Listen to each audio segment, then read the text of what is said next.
Hello everyone, I know you are going to use this video for falling asleep, so before that, like this video, subscribe to the channel and let me know where you are from, also what time is it.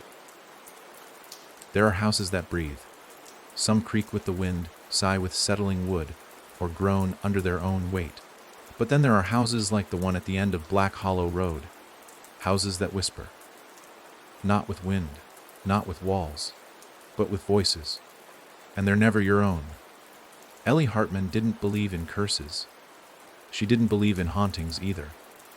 At 29, with a double degree in forensic psychology and criminal pathology, she trusted logic, blood patterns, motives, not ghosts.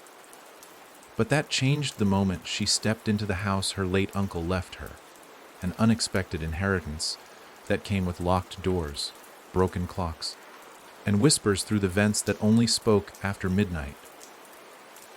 Her first night in that house was the last quiet moment she'd know for weeks. No one had lived there in over a decade.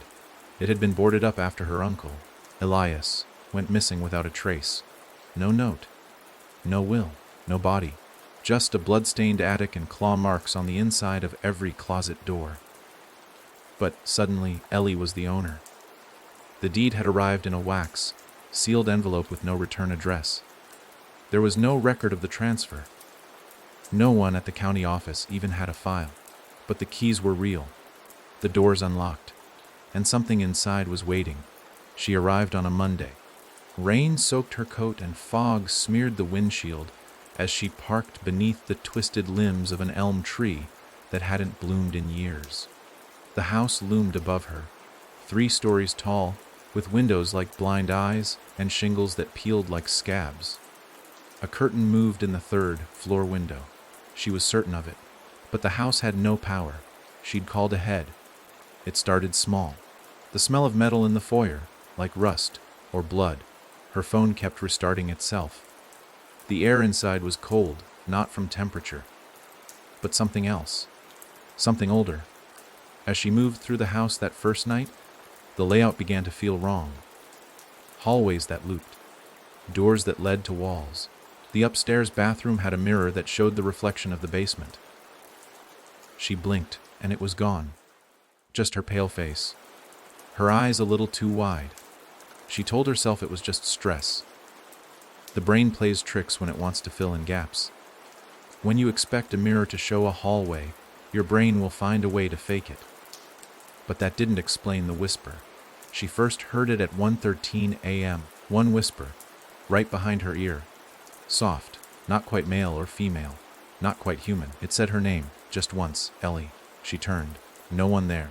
No wind. Just silence that felt too heavy, too aware. The next day, she found the crawl space. It wasn't marked on any blueprint. Tucked behind the false wall in the basement pantry, behind shelves that hadn't been moved in years. She only found it because she heard crying. A child sobbing, echoing through the metal vent near the floor. It stopped when she leaned in. Inside the crawl space, she found a child's shoe, one red sneaker, caked in dried mud, the name Mika written inside in faded marker. She didn't know a Mika. There were bones too, small ones, wrapped in wax paper like butcher meat. Fresh, not old, still damp, still reeking. She called the police. Of course she did. They found nothing. No crawl space, no shoe, no bones. The wall she swore she opened was brick, unbroken, unmoved. Just dust and rats and echoes that didn't match her footsteps. She began keeping notes, photos, recordings. Everything she could to prove she wasn't losing her mind. That night, she left her phone in the attic, on record mode, and locked the door behind her, just to see, just to be sure. At 3:07 a.m., her phone recorded a lullaby, a woman's voice, off, key, slurred, singing about silver teeth and rivers of ash. The voice said her name too. Not once, but dozens of times. Screamed, sobbed, whispered, chanted. By morning, the phone was gone, smashed to pieces in the locked drawer of her nightstand, which she hadn't opened in days. The SIM card had been snapped in half. The recording still played through the cloud backup. That was when she started sleeping with the lights on. Then came the scratching. Inside the walls, inside her head. Ellie set up cameras, motion sensors, tripwires. She stayed awake until her eyes blood red from burst vessels. But the recordings always came back wrong. Footage reversed. Voices pitched backward. Still frames that showed someone standing behind her at 4:12 a.m. when she hadn't moved from the bed. She called a priest. Father Moreno came with holy water, prayers, and a slight limp. He said he'd seen this before. Said the house was a thin place. A spot where the skin between our world and something else had worn down. It lets things through, he told her. Things that wear your voice. Things that learn your shape. He didn't stay past sunset. Ellie heard him scream from the front yard. She ran out, but he was gone. His rosary lay coiled on the porch like something had spit it out. That night, her reflection stopped matching her movements. She blinked. It smiled. She turned. It didn't. It watched her. Always. The next day, the neighbors came, not to welcome her, but to warn her. A woman named Darlene, with nicotine-stained fingers and eyes that didn't blink enough, stood at the gate and said, "You're the niece, aren't you? You need to leave. That house doesn't keep people, it uses them." "What do you mean?" "It starts slow," Darlene said. "Voices, dreams. Then it gets inside. Makes you do things you wouldn't. Makes you forget things you did. You ever wake up with dirt under your nails? Blood on your shirt?" Ellie said nothing. Darlene looked at her long. "Then you better find a way out before it teaches you how to dig." That night, Ellie did have dirt under her nails, and the blood on her shirt wasn't hers. But that wasn't the worst part. The worst part came at 3:09 a.m. when every clock in the house began ticking backward. When her uncle's voice echoed from inside the fridge. "Don't go in the basement," he said. "It's not buried deep enough." She hadn't told anyone about the basement. Not the false wall. Not the shoe. Not the bones. And definitely not the mirror. But the house knew. And it wanted her to go back. She dreamt of water that night. Dark water. And children with no mouths. Their eyes leaking ink. They floated in the tub upstairs. One by one, they sat up and watched her. Didn't speak. Didn't blink. Just watched. She woke to wet footprints leading from the bathroom to her bed. Small, bare, as if someone had stood at the edge of the mattress and watched her sleep. That morning, her left arm wouldn't stop trembling. She found the name Mika carved into her shoulder with something sharp, not fresh, healed. As if it had been there for years, but she'd never seen it before. She locked every door, every window. She called her sister, begged her to come stay, just for a night. Riley arrived before dusk, brought her dog Max, big dumb golden retriever, always happy. Max refused to go inside. He sat on the porch and whimpered, eyes locked on the attic window. Riley laughed it off. "Maybe he senses something," she joked. Ellie didn't laugh. That night they slept in the same room, 2 beds, separate.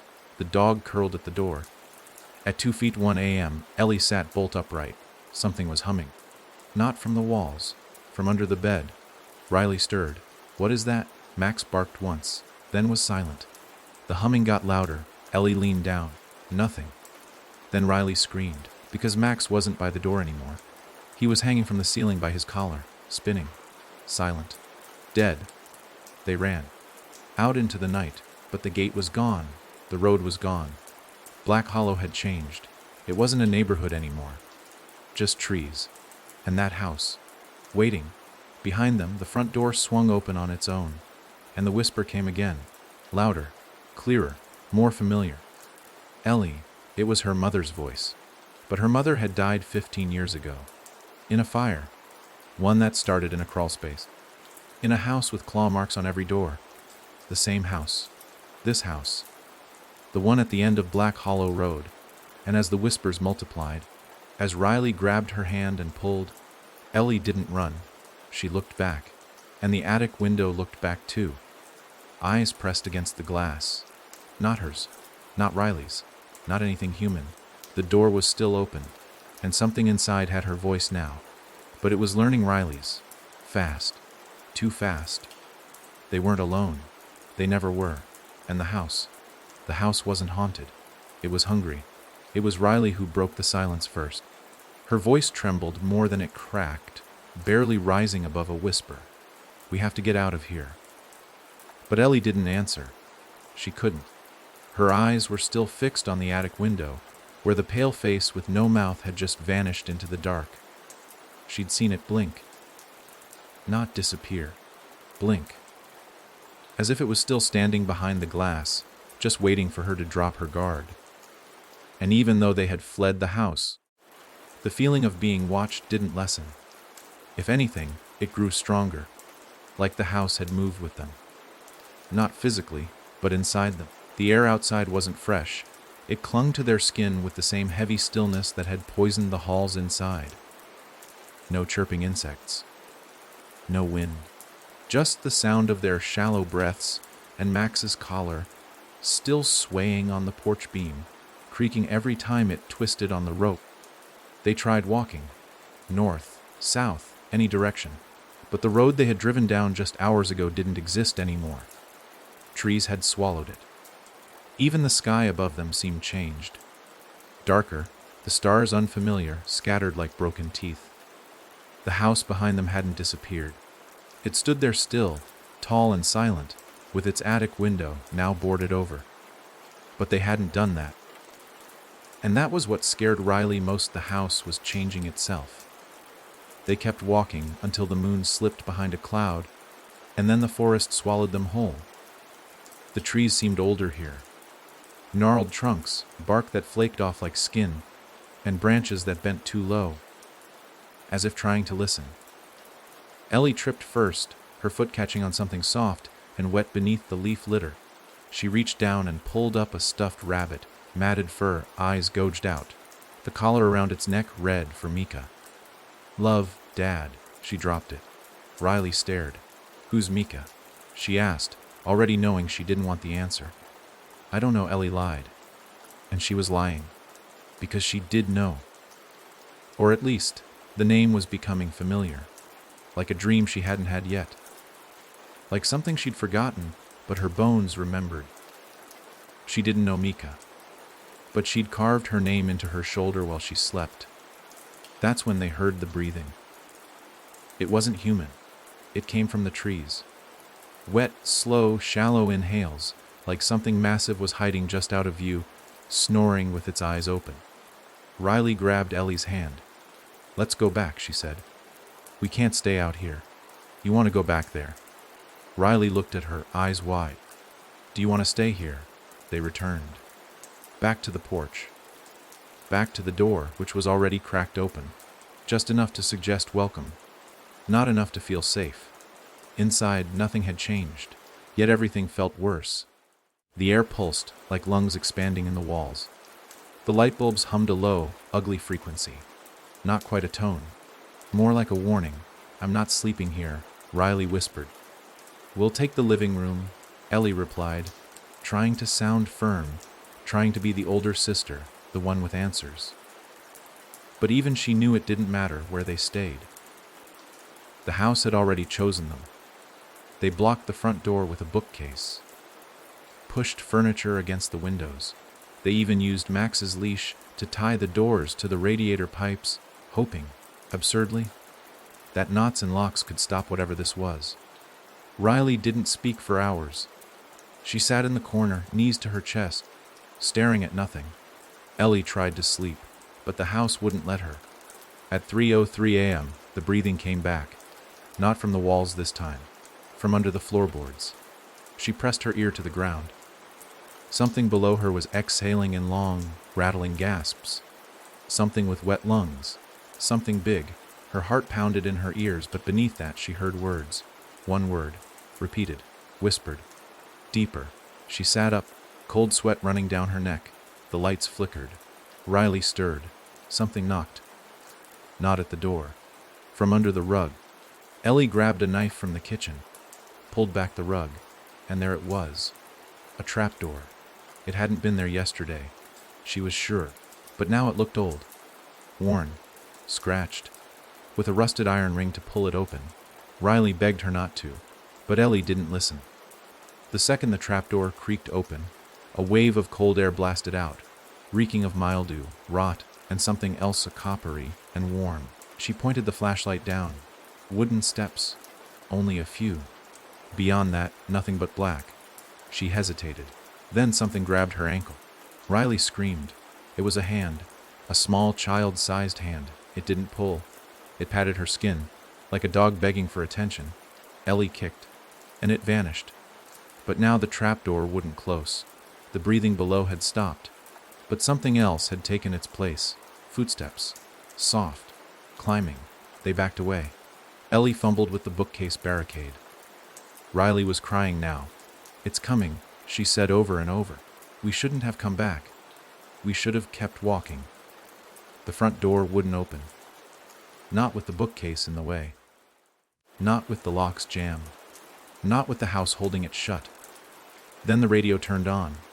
No one had touched it. It didn't even have a plug. Static at first. Then voices. Dozens of them. Maybe hundreds. They were all saying her name. Not Ellie. Mika. Again and again. Overlapping. Echoing, some angry, some weeping, some laughing in a way that chilled the marrow in her bones. Mika. Mika. Mika. You left us. You left us. You left. Ellie screamed and yanked the cord from the wall. But the radio didn't stop. It only grew louder. She smashed it with the knife. And still, it kept playing, until abruptly silence. No static, no names. Just one word spoken clearly, not from the radio, from behind her. "Welcome." She turned. Riley was gone. The trapdoor was open again. Footprints, bare, small, wet, led from the hatch to the kitchen. Ellie followed them. Slow, careful. The house had gone utterly still. She rounded the corner, stopped cold. Riley was standing in the kitchen, back turned, staring into the oven. The door was open. The inside was glowing red, but there were no lights. It was empty, except for a pair of eyes staring out from the back of the oven wall. Blinking. "Alive, Riley." Ellie called. Her sister didn't move, didn't speak, just kept watching the eyes. Then she turned slowly and smiled. Only it wasn't her smile. Not really. Too wide. Too many teeth. "Come see," she whispered. "It's waiting for you." Ellie backed away, but the floor beneath her moved. Not shook.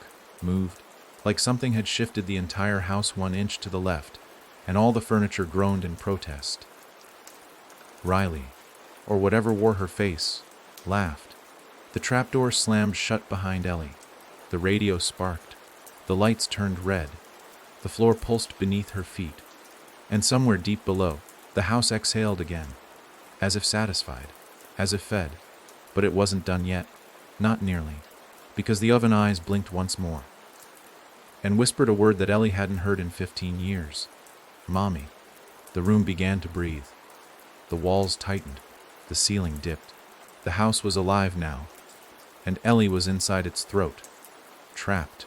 Not for a night, not for a week, but until it was done with her. And she was just beginning to remember why it had chosen her in the first place. Because she'd been here before. And she'd left something behind. Something it wanted back. Something that still had her face. Ellie didn't scream. She couldn't. Her throat tightened the way a dream does when you try to run but your legs don't work. The air in the kitchen tasted like iron and mold. Thick as soup, the kind that clung to your lungs and made breathing feel like drowning. Riley stood frozen, half shadowed by the crimson glow of the oven. That smile, still stretched across her lips like a knife wound, didn't move. Not even as her eyes rolled back and her body jerked once, like a puppet yanked by a string no one could see. Ellie took a step forward without meaning to, as if something unseen had taken her by the ribs and nudged her closer. The house groaned again, deep and slow, like the shifting of something impossibly large beneath the foundation. It wasn't creaking floorboards. It wasn't wind. It was something breathing through wood and stone, something waking up. Ellie's mind swirled. A name pulsed behind her eyes. Mika, Mika, Mika. It wasn't hers. But the name burned into her shoulder, throbbed like a heartbeat, as if answering to the call. Riley tilted her head suddenly. the bones in her neck cracking loud in the silence. "She's waiting," she whispered. Her voice wasn't layered or demonic. It was worse. It was hollow, like someone had scooped out the real Riley and filled her with an echo. She reached toward Ellie, fingers stiff, pale, crusted with dirt under the nails. Ellie backed up until her spine hit the counter. "Riley," she said, trying to sound calm, trying to call her sister back from whatever place had stolen her. "You're sleepwalking. That's all. You're just sleepwalking." Riley blinked slowly. "This isn't sleep," she said. "This is the part where we remember." The lights flickered, and then Riley collapsed. Straight down. No struggle, no twitch, just down. Her body crumpled like a doll, limbs bending wrong, chin tucked to chest. Ellie rushed forward, heart pounding, hands shaking. She dropped to her knees and turned her sister over. Riley's eyes were wide, but she wasn't breathing. Ellie didn't scream. She couldn't. Because the oven light hadn't gone out, and those eyes, deep in the back, nestled inside the metal, were still there, watching. She dragged Riley out of the kitchen, through the living room, over the threshold where the trapdoor had disappeared again, as if it never existed. The air in the hall felt thicker now, like she was walking underwater. Her knees buckled halfway up the stairs. She tried to carry Riley's body further, into the guest bedroom, but her limbs had started to go numb. Whatever the house was doing, it was spreading, taking pieces of her, pulling her deeper into its rhythm. She left Riley's body on the bed and shut the door, locked it. Not because she thought Riley might hurt her, but because she didn't know what Riley might be when she woke up. If she woke up. Ellie stumbled into the bathroom across the hall and turned on the faucet. Nothing came out. The pipes groaned, but no water. She reached for the light switch. Nothing. Only the mirror lit the room. Faint glow. Almost moonlight.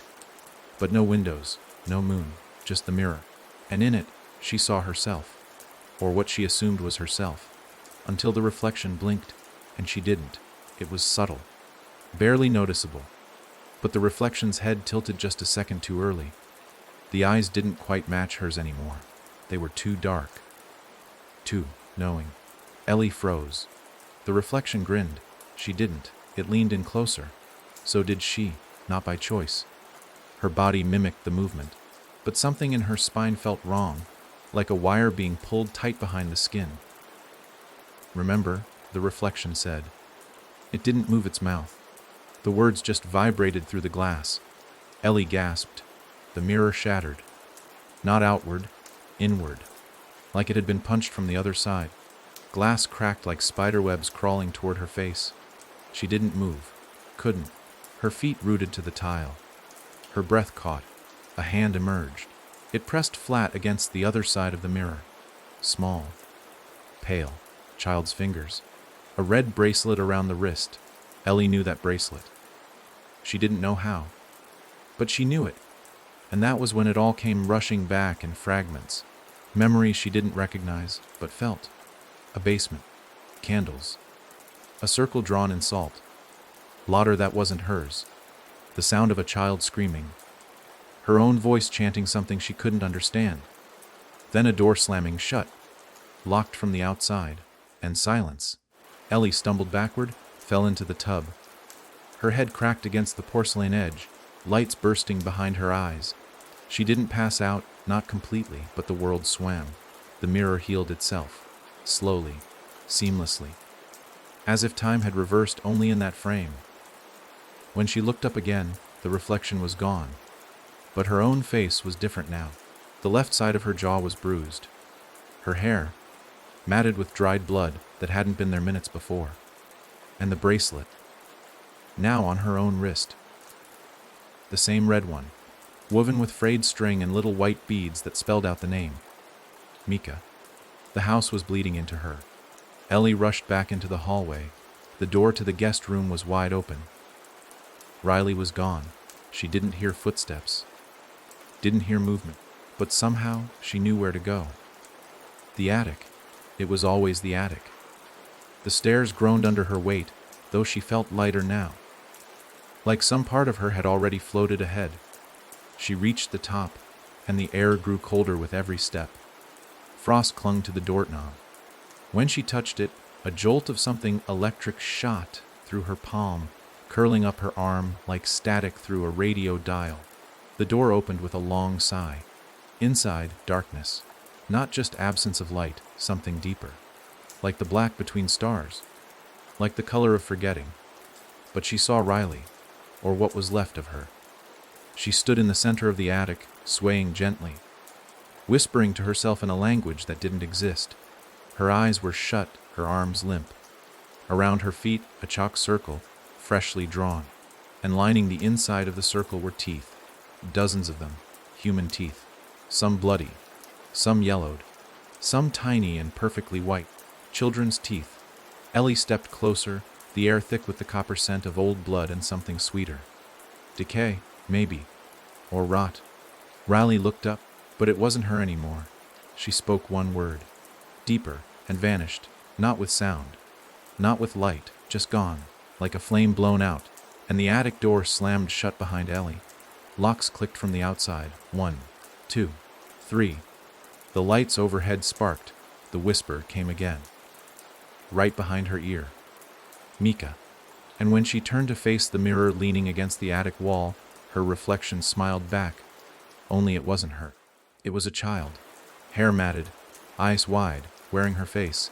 And behind her in the mirror dozens of others. Children, all whispering, all staring, all waiting. The house didn't trap people.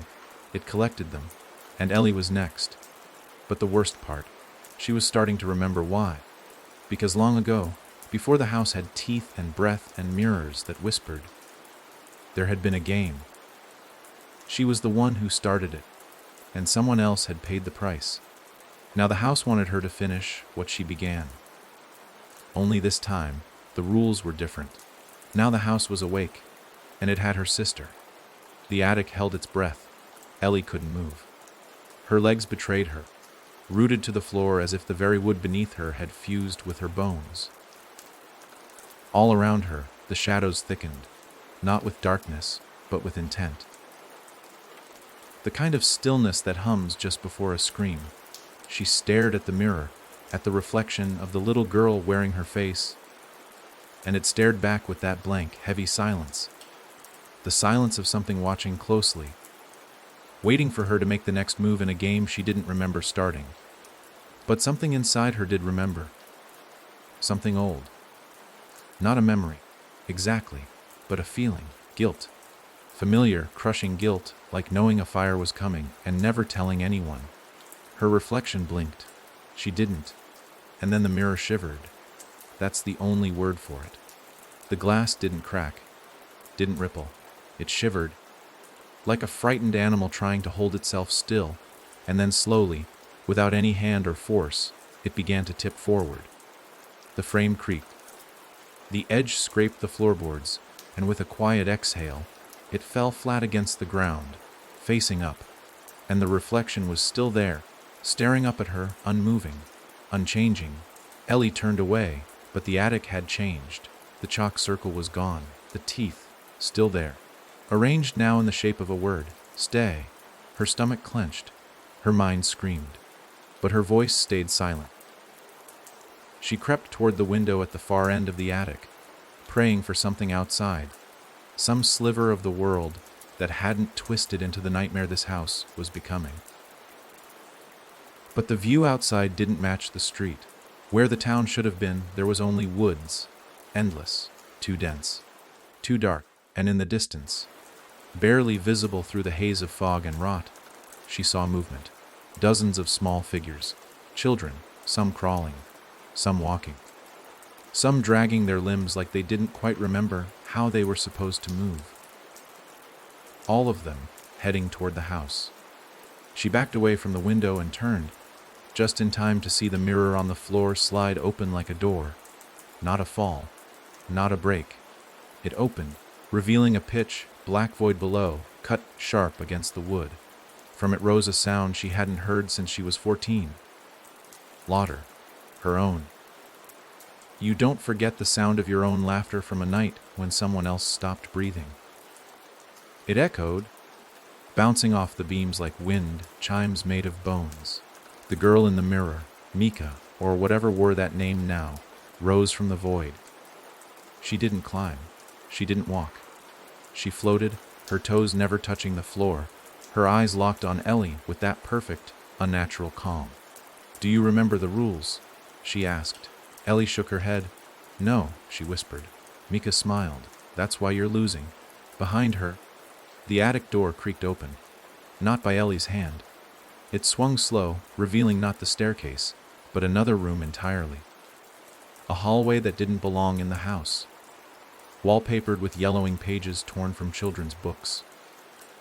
A floor covered in soot and something wet. At the far end of the hall stood Riley, or someone in Riley's skin. Her head lolled forward, hair soaked in black fluid, her arms limp. She opened her mouth to scream, but no sound came. Just that low, breathy hum. The one that had started in the walls, then the floors, and now in Ellie's head. "You left me here," Mika said. Ellie snapped her eyes back. "What?" she breathed. "Left you where?" Mika's head tilted. "When the circle broke. When the salt scattered. When the door closed and the candle went out. That was when I stopped being real. You remember." Ellie didn't want to, but her body did. Her skin crawled with half-remembered moments. A summer night. A dare. Her mother asleep upstairs. The attic still boarded then. And a girl, barefoot, wide-eyed, always following her around, always wanting to play. And one night, she vanished. Ellie had cried. She'd blamed it on sleepwalking, on bad dreams. But she never told her mother, never told anyone. Because deep down, she had known. She closed the door, and never opened it again. "I was your best friend," Mika said. The attic cracked, loud, sharp. Wood splintered in the beams above as the ceiling began to cave, revealing not sky, but another attic. And in that upside-down room, dozens of other children stared down, some missing eyes, others mouths, some with no faces at all. "You promised me a game," Mika whispered. "Now we're going to finish it." Ellie turned and ran through the hallway, where the attic door should have led. She didn't care if it was a trap. She didn't care that the floor writhed beneath her feet. All she knew was she had to find Riley. Had to get them both out. The hallway stretched with every step. The door at the end kept getting farther. The walls began to pulse. The children's book pages peeled themselves free and fluttered around her like dead butterflies. And then the humming stopped. Dead silence. Ellie skid into a halt. Riley stood in front of her. Blood dripped from her ears. Her hands were raw, and her lips were sewn shut, literally, black thread, tied tight. But her eyes were awake, begging. Behind her a figure rose, not Mika, taller, shadowed, eyes like burn marks. It held a spool of thread in one hand, a needle in the other, and it smiled. Ellie lunged, but the hallway folded. The walls bent toward each other like lungs exhaling. She was thrown backward into the dark, back into the attic. The mirror was gone. Mika was gone. But the teeth still spelled sty, and one more had been added. Ellie touched her mouth. Her tongue found the gap. One of hers. It was starting. She was being erased, bit by bit, like all the others. She collapsed against the wall, heart pounding like a hammer in her ribs. The memories were crashing in now. Mika's laugh, the candle, the salt circle, the knocking from inside the closet that never ended. She'd thought it was a joke, a game. But it had been a deal, one she didn't even remember making. And now the house was here to collect. Her sister, her voice, her name. All of it was on loan, and the interest was due. Somewhere in the walls, the humming started again. Ellie didn't know what part of the game came next. But she knew this, she was no longer playing. She was the prize, and the house was just getting warmed up. Ellie woke to scratching. Soft at first, subtle enough that she thought it might be a dream, but then it got sharper, faster. Nails on wood, then something heavier, like knuckles, over and over. A beat, a code. She opened her eyes, not sure when she had fallen asleep. The attic was dark again. the single window blacked out by a wall that hadn't been there before. Her mouth tasted of dust and copper, and her gums throbbed where the tooth had vanished. A dull ache that pulsed in time with the scratching. She didn't remember falling asleep. She didn't remember lying down. The last thing she remembered was the gap in her smile and the word "sty" staring up at her in teeth. The scratching came again, now from two sides, behind the wall to her right and beneath the floorboards. She sat up slowly. Every muscle burned like she hadn't moved in days. The attic was smaller now. She could feel it. The angles were wrong, slanting in toward her, like the room itself was leaning closer, eavesdropping. And then the voices started again. Children, murmuring, some sobbing, others laughing. One voice, clear as a bell, called her name. Not Ellie, Mika. And then a knock. Not scratching, not scraping, a knock. 3 raps, firm, from the attic door. She approached it slowly, every step feeling like a countdown. Her fingers brushed the handle. It was warm. Too warm. She pulled. The door opened, but the hallway was gone. In its place stood a classroom. Dusty desks, crumbling chalkboard, wallpaper peeling in strips. The blackboard rayed in crooked white chalk DNTO and stay UNTLTD, and in the front row, head bowed, sat Riley. Ellie ran. But the distance didn't close. She ran and ran, yet her feet never brought her closer. Like the floor was a treadmill, always stretching forward, keeping her just far enough.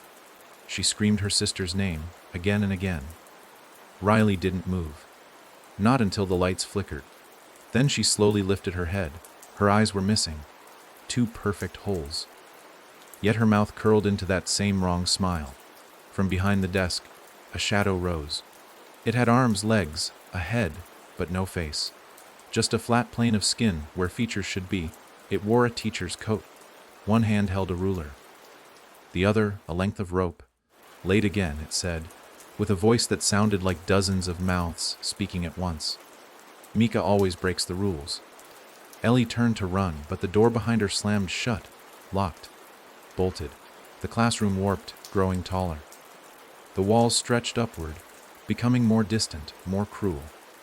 The faceless teacher advanced, the rope dragging behind it, coiling like a snake across the tile. You made the deal, it hissed. You started the game. And games must always finish. Ellie grabbed a desk and threw it, but it passed through the figure like smoke. The laughter began again. Children's laughter. Endless, echoing, deafening, and then silence. The faceless teacher vanished. So did the classroom. She blinked, and found herself in the basement, or what used to be the basement. Now it was a tunnel. Dirt walls, roots like fingers, the smell of old blood and wet stone. Above her, the house moaned, not creaked, not shifted, moaned, like something sick, something starving. The ground beneath her feet was wet. Sticky, she moved forward, only because she couldn't go back. The tunnel narrowed, the ceiling dropped, she crawled, deeper and deeper, until she found the door. Wooden, warped, no handle, etched into the surface yo piramisito can heap me safe. Her hands trembled as she touched it. It opened with a breath. Inside was a nursery, rusted crib, broken mobile, stuffed animals with missing eyes. And on the floor, a single item, a drawing, stick figures, 2 girls, one tall, one small, holding hands under a sun. The name written in crayon, Ellie et Mika, best friends forever. The edges were burnt, the bottom corner stained with something brown-red. Ellie collapsed to her knees. She had known her. Mika, not a ghost, not a figment, a girl, a real girl, from that summer when her mother worked night shifts and the attic was off limits. The summer they'd found the book buried in the crawl space. The one that promised a game that brings your wishes true. The summer Ellie wanted a sister more than anything, and Mika said, "We can make one." She didn't remember the whole game. Just the salt circle, the candles, the rhyme. And how when the final candle blew out, she was alone. She had forgotten, but the house hadn't. And now it wanted her to finish what she started. The lights in the nursery buzzed. The mobile above the crib spun, slow, creaking out an off-key lullaby. And then she saw the handprint on the crib, tiny, bloody, fresh. Ellie turned and bolted, back through the tunnel. But the path had changed, twisted, now lined with mirrors, dozens of them, all cracked, each showing a different version of herself. One pregnant, one with no mouth, one digging through dirt with bare hands, one laughing, covered in blood, and one, just one, sobbing, holding a tiny, limp body in her arms. None of them moved in sync. They were all real, but not now. Choices, memories, or warnings. She ran. Every step forward took her backward. Every scream was swallowed by the dirt. Until finally, blessedly, she burst back into the kitchen. Only now, every cabinet was open, every drawer, and inside each was a piece of her old life. A photo, a letter, a toy. Her childhood stuffed dog half burned. The one she thought she'd lost in the fire her mother, the attic. The insurance never made sense. Neither did the locked door her mother always refused to open, the one with the whispering behind it. Ellie's knees gave out. The house had never stopped playing the game. It had just waited for her to come back, to claim what was owed, to feed. She crawled to the oven. The eyes were gone now. In their place, her own face, but younger, barely 10 years old, staring out, smiling. Then mouthing the words, "You're almost ready." Ellie backed away. The walls rippled. The house laughed, a deep, rolling sound, not from the throat, but from the bones. Every door slammed. Every light died. And in the dark, the final whisper, "Your turn." Ellie didn't run. She couldn't. Not because she was trapped, though she was, but because something inside her had stopped resisting. The line between memory and present had blurred so completely that she couldn't tell if she was remembering the house or if the house was remembering her. It knew things she hadn't told anyone. It played sounds from birthdays she didn't even remember having. Her mother's voice singing. Her own child, laughs echoing through the vents. It knew the exact weight of the guilt she carried, even though she never admitted there was any. This house wasn't just alive, it remembered. And the worst part was, she was beginning to remember with it. The kitchen lights flickered back on, but they didn't light the kitchen Ellie had just crawled through. The walls were pristine now, the countertops clean. Flowers in a vase by the window that shouldn't have existed. There was no blood, no broken oven, no screaming things behind drawers. It was her mother's kitchen, exactly as she remembered it when she was 10. Sunlight even spilled through the glass like it had back then. Golden and soft, the smell of cinnamon in the air, a Saturday morning kind of smell. Ellie blinked. The oven timer buzzed. Muffins. Her mother used to bake them every weekend. She took one step forward, slow, cautious. The air wasn't warm. It only looked that way. The smell felt forced, too clean, like it had been painted into the room. Then she heard the voice. "Ellie, baby, come sit." Her breath caught. The voice was real, too real, but impossible. Her mother had died 15 years ago.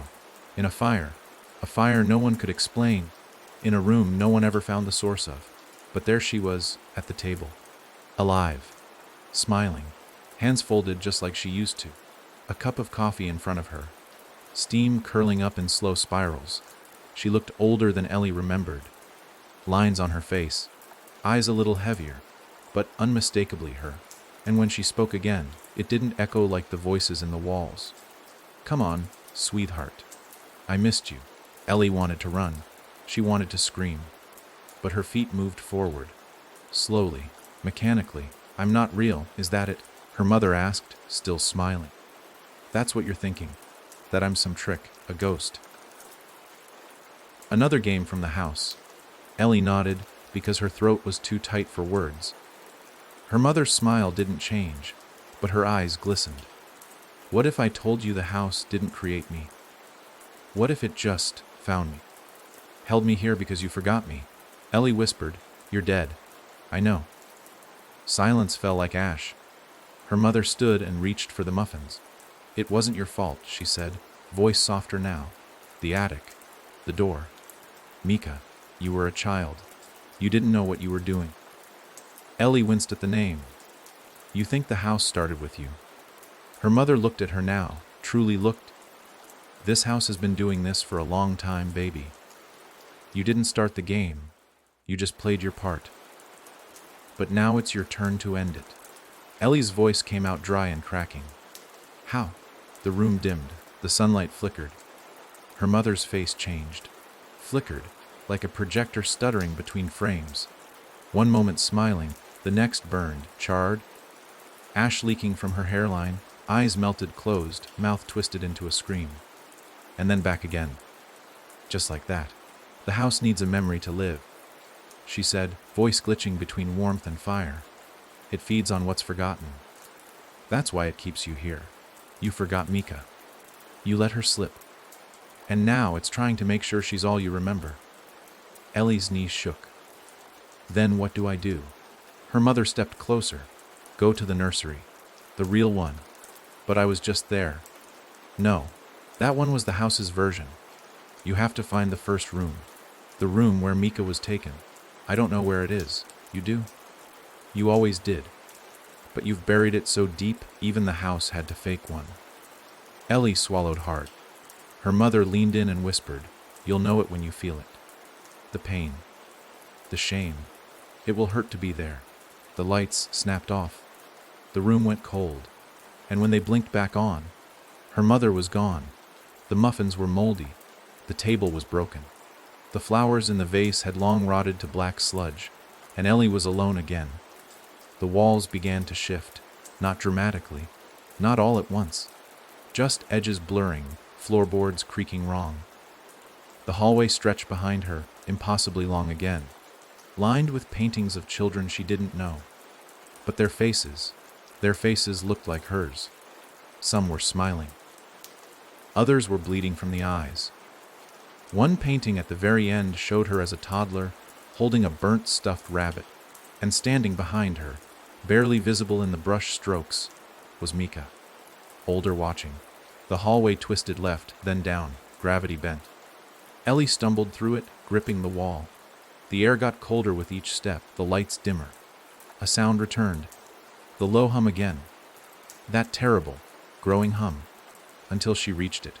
A door she didn't remember seeing. Smaller than the others. Half size. A child's door. It was pink once. Now it was blackened, ash-streaked. A doorknob of tarnished brass, melted just enough to look wrong. She reached for it, and the second her fingers brushed the metal, the pain hit. Not physical, not even mental, memory. Full force. A rush of images so fast, so raw, she staggered back into the wall. The night it happened. The dare, the attic, Mika's smile. Let's play something real. The book they found. Pages filled with nonsense. Or so they thought. They'd drawn the circle, chanted the words, wished for forever. But something answered. Something came through. Ellie had felt it. That second of total silence when even the air stood still. And Mika had screamed. Fallen back. The salt scattered. The candle went out. Ellie had run. She told no one. She buried it. And now, the house had dug it up. She opened the door. The real nursery. This one wasn't rotting. It wasn't dressed in decay or dripping with memory. It was untouched. Frozen in time. A single chair. A crib. A mobile, never spun. On the wall, crayon drawings, one of Ellie, one of Mika, one of a dark thing with too many arms. Ellie stepped inside, and the door shut behind her, no sound. No lock, just the house awaiting. In the crib, something moved. A shape under a blanket. Small, shivering. She stepped closer, heart in her throat, pulled back the blanket, and saw her own face. But not hers now, her as a child, eyes wide, mouth open, screaming. A mirror with lungs. A reflection made flesh. It sat up, grabbed her wrist, and whispered, "You left me." Ellie screamed. The walls cracked. Blood began to drip from the ceiling, thin and steady like rain. And the crib caught fire. Just like before. She turned to run, but the door was gone. Now there was only the whisper, "Your turn." The fire didn't burn her. That's what struck Ellie first. The crib was engulfed. Flames curling upward in hungry spirals, wood crackling, smoke bleeding into the air, and yet the heat never touched her. It danced inches from her skin and refused to cross the boundary, as though something older than fire had given her permission to witness, but not suffer. Not yet. The version of herself inside the crib, that strange child double, didn't scream anymore. It just stared, wide-eyed, mouth open, the soundless scream looping like a scratched record. And even as the flames devoured the sheets, the figure sat unblinking, mouthing the same phrase over and over: "You left me. You left me. You left." Ellie turned away. She didn't want to see it again. She'd buried this room for a reason, built walls around it in her mind, painted over the memories with stories she told herself every time she passed a mirror. She was a kid. She didn't know what she was doing. She thought it was pretend. But the truth had been rotting behind that sealed door ever since. And now the house had peeled everything back to the bone. There were no walls anymore. Just whispers. They came from everywhere at once, inside her ears, behind her teeth, between her ribs. Not loud, not even words sometimes. Just pressure. The slow, steady push of something moving closer without ever making a sound. She turned in a full circle, looking for the door, but it was gone. Even the frame. The nursery had folded in on itself. The furniture melted into the floor. The crib cracked and caved, flames dying without ash. She was standing in a black room now. Empty, featureless, except for one thing: a door. Not in front of her. Beneath her, a trapdoor in the floor. Identical to the one she'd found in the kitchen. Before it vanished, only now it pulsed. It breathed. Every few seconds it rose a quarter inch, then sank like lungs in shallow sleep. The brass handle twitched, rattling softly in a rhythm that matched the pounding in her skull. She didn't want to open it. Every instinct screamed, "Don't." But this house didn't care about instincts. It fed on the spaces between decision and regret. Ellie crouched, reached for the handle. It burned. She yanked her hand back, skin blistered, palm singed with the faint outline of a word. She couldn't read it at first. It shimmered, shifted, then settled. Mika. The name was everywhere now, in her thoughts, her flesh, her dreams. Every time Ellie blinked, she saw her, on the stairs, in mirrors, reflected in puddles on the floor. Watching. Not angry, not sad, waiting. She gritted her teeth and grabbed the handle again. A blister be damned. This time it didn't burn. The trapdoor creaked open with a groan that sounded too much like a sob. Darkness poured up like smoke. She dropped down and landed in water, freezing, knee-deep. The room was massive, concrete walls, bare bulbs swaying from long chains. An unfinished basement that shouldn't exist beneath a house this old. She looked up. No ceiling. Only blackness. The water rippled. She moved slowly, her legs numb. Each step kicked up silt, revealing bones at the bottom. Small ones. Fingers. Teeth. Shoes. So many shoes. Child-sized. All different colors. One of them had her name stitched into the sole. Not Mika. Ellie. Her breath hitched. Someone else had made it this far, and never left. From behind her, a splash. She whipped around. Nothing. Just water, then another, to her left. A laugh, gurgled. Like it came from underwater. She spun again. The water surged, and something grabbed her ankle. She fell hard, hands breaking the surface, mouth flooding with rotten salt. She kicked, thrashed, felt fingers digging in. Small, cold fingers. She screamed, and the water screamed back. 1,000 tiny mouths crying in unison. Then, just as suddenly, it let go. Ellie scrambled to her feet, gasping, soaked, trembling. And in front of her stood Mika. Not the child version. Not the ghost. But something else. Taller. Older. Warped. Her face still Mika's, but stretched too thin, eyes too wide, skin flickering like candlelight. A dress torn and waterlogged, stitched together with scraps of memory. Ellie's favorite blanket, the ribbon from her 6th birthday. A strip of her mother's old robe. Mika stepped forward. Her feet made no sound in the water. "You brought me here," she said. "I was a kid," Ellie gasped. "I didn't know what it meant." "You said forever." "I didn't mean it." But you said it, and I stayed. You left, but I stayed. Ellie backed up. You think this is what I wanted? I didn't even remember you. That's the worst part, Mika whispered. You forgot. And the house loves to fill empty space. Mika raised a hand. Behind her the water rose, shapes forming in the spray. Children, dozens of them, all with missing parts, eyes, mouths, chests caved in, limbs bent the wrong way, every one of them watching. She's not the only one you forgot, Mika said. Ellie's knees gave out. She collapsed, water soaking her to the neck. I didn't mean to leave you, she sobbed. I was scared. So was I. I didn't know it would take you.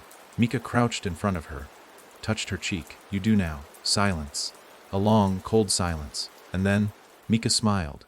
Not cruel, not kind, just tired. You can end it, she said. The house only lives because you feed it. You and the others like you. The ones who run, who lie, who bury. Ellie blinked. How?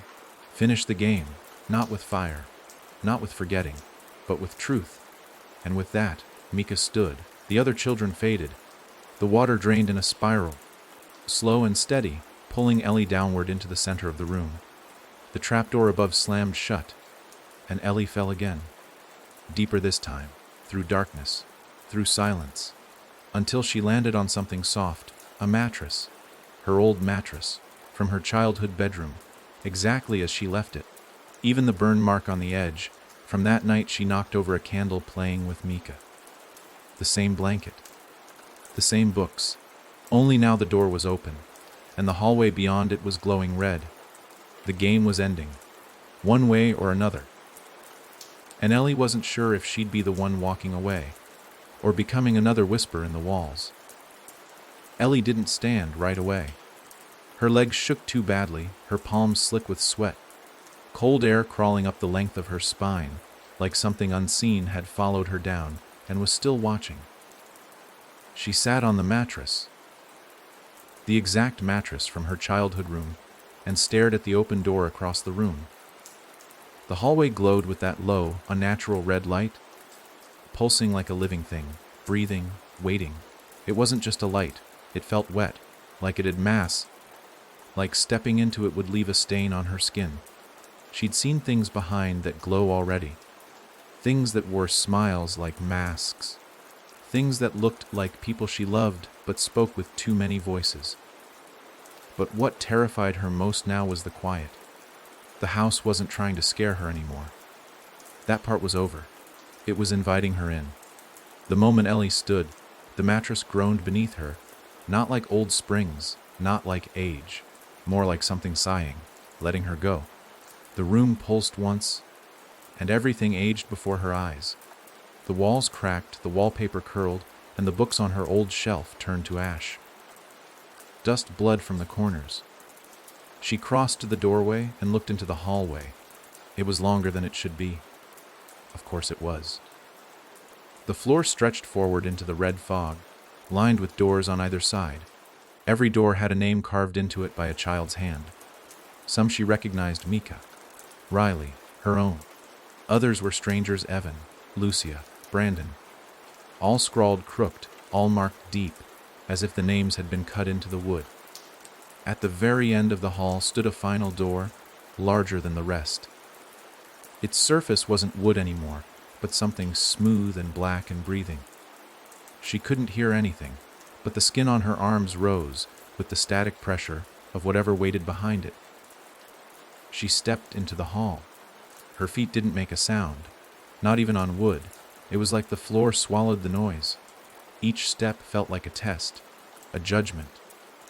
As she passed Mika's door, she felt a chill crawl through her chest.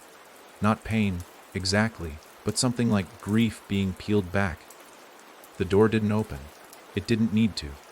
She knew what was behind it. She kept walking. She passed Riley's name next. Her sister's name carved sloppy, the E backwards, like when they were kids. For a moment, Ellie hesitated. She reached for the doorknob, felt it pulse beneath her fingers, but didn't turn it. Not yet. Not until she understood what waited at the end.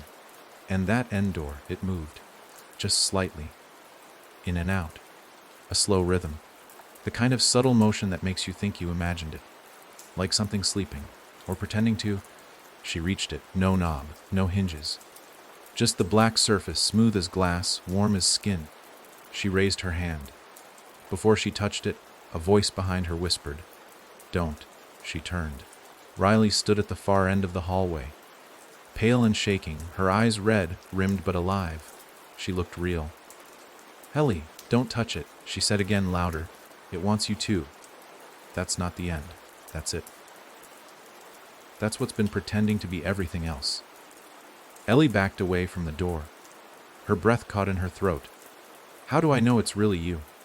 Riley didn't answer. She held out her hand, and Ellie saw the scar. A small white crescent on the inside of her wrist. From when they were 12, sneaking out, and Riley had fallen on the neighbor's broken fence. Only Ellie would remember that. The real Riley. Ellie ran to her, pulling her into a shaking hug. For a moment, everything softened. The hall didn't shrink. The walls didn't pulse. Just two sisters, holding each other, breathing again. Riley pulled away first. "It's trying to trick you," she said. "It's showing you what it wants you to believe, that you caused it. That it's your fault, but it was here before you, before me. It just used us." "I remember the game," Ellie whispered. "I remember Mika. I remember what I did." "That's what it feeds on," Riley said. "Memory. Regret. The more you believe you're the one to blame, the stronger it gets. That door," she pointed to the black one, "it's not a door. It's the mouth. And it only opens if you give it your guilt." Ellie looked down the hallway again. Each door behind her now stood slightly ajar. Whispers poured from them, frantic, pleading, confused. Children's voices, some crying, some singing. One softly saying over and over, "I didn't mean to. I didn't mean to." Ellie stepped back from the black door, and it reacted. A low groan rolled through the floorboards, and the red light dimmed. The surface rippled. It hadn't wanted her to hesitate. That meant it could still lose. It could be hurt. "I think I know what it wants," Ellie said. "It wants me to walk through, believing I can fix it, believing I can undo what happened." "But you said it's not just Mika." "It never was. She was just the first one I forgot." Ellie turned to Riley. "Then how do we stop it?" Riley took a slow breath. "You open your door." "What?" "Not the black one. The one with your name on it." Ellie looked back. Her door was third from the start. The carving crooked and shallow. Her old childhood scrawl. "If it eats guilt, you feed it truth," Riley said. "Real truth. The kind it can't twist." Ellie's feet carried her back. Slowly, almost without effort, her hand found the knob. It felt familiar. Like a worn stone in the pocket of an old coat, she opened the door. Inside was a room frozen in a memory she didn't know she still carried. The night of the game. The attic. The salt ring. The candles. But now she saw the moment after, the one she had blocked out. Mecca had fallen backward, hit her head. She wasn't dead, she was scared, crying, asking Ellie not to leave her. The candle had gone out. The room had grown cold. Ellie had heard something behind the walls, something huge, breathing. And she had run. Left Mika screaming in the dark, locked the door behind her, told herself it was just a game. The truth stabbed deep, but it didn't swallow her. It settled. It anchored her. Ellie turned back down the hallway. The black door twisted, pulled inward. The red glow began to flicker violently, like a heartbeat about to fail. "You see me now," Ellie whispered. "And I see you." The black door hissed, cracked, and from its center a split began to form, not an opening, a wound. Something inside screamed. A sound like metal screaming against metal, like a house begging not to fall. Ellie looked at Riley. "Let's finish this." Riley nodded. Together, they stepped forward, and the black door split open, revealing a place that wasn't a room, wasn't a hallway, wasn't anything at all. Just darkness, depthless, endless, a void, and at its center, a single cradle, empty, waiting. The void wasn't silent. That was the first thing Ellie noticed. It should have been, by every law of reason, black, starless, absent of shape or gravity, but it wasn't silent. There was a sound, deep, endless, layered. A low, rumbling hum that vibrated not through her ears, but through her bones, like the very absence of space was sighing. The air, or what passed for it, tasted thick with iron and rot. The scent of wet earth mixed with something older, something human, like the last breath of someone long buried. The cradle sat at the very center, illuminated not by any visible light, but by a sickly gray glow that seemed to come from beneath it.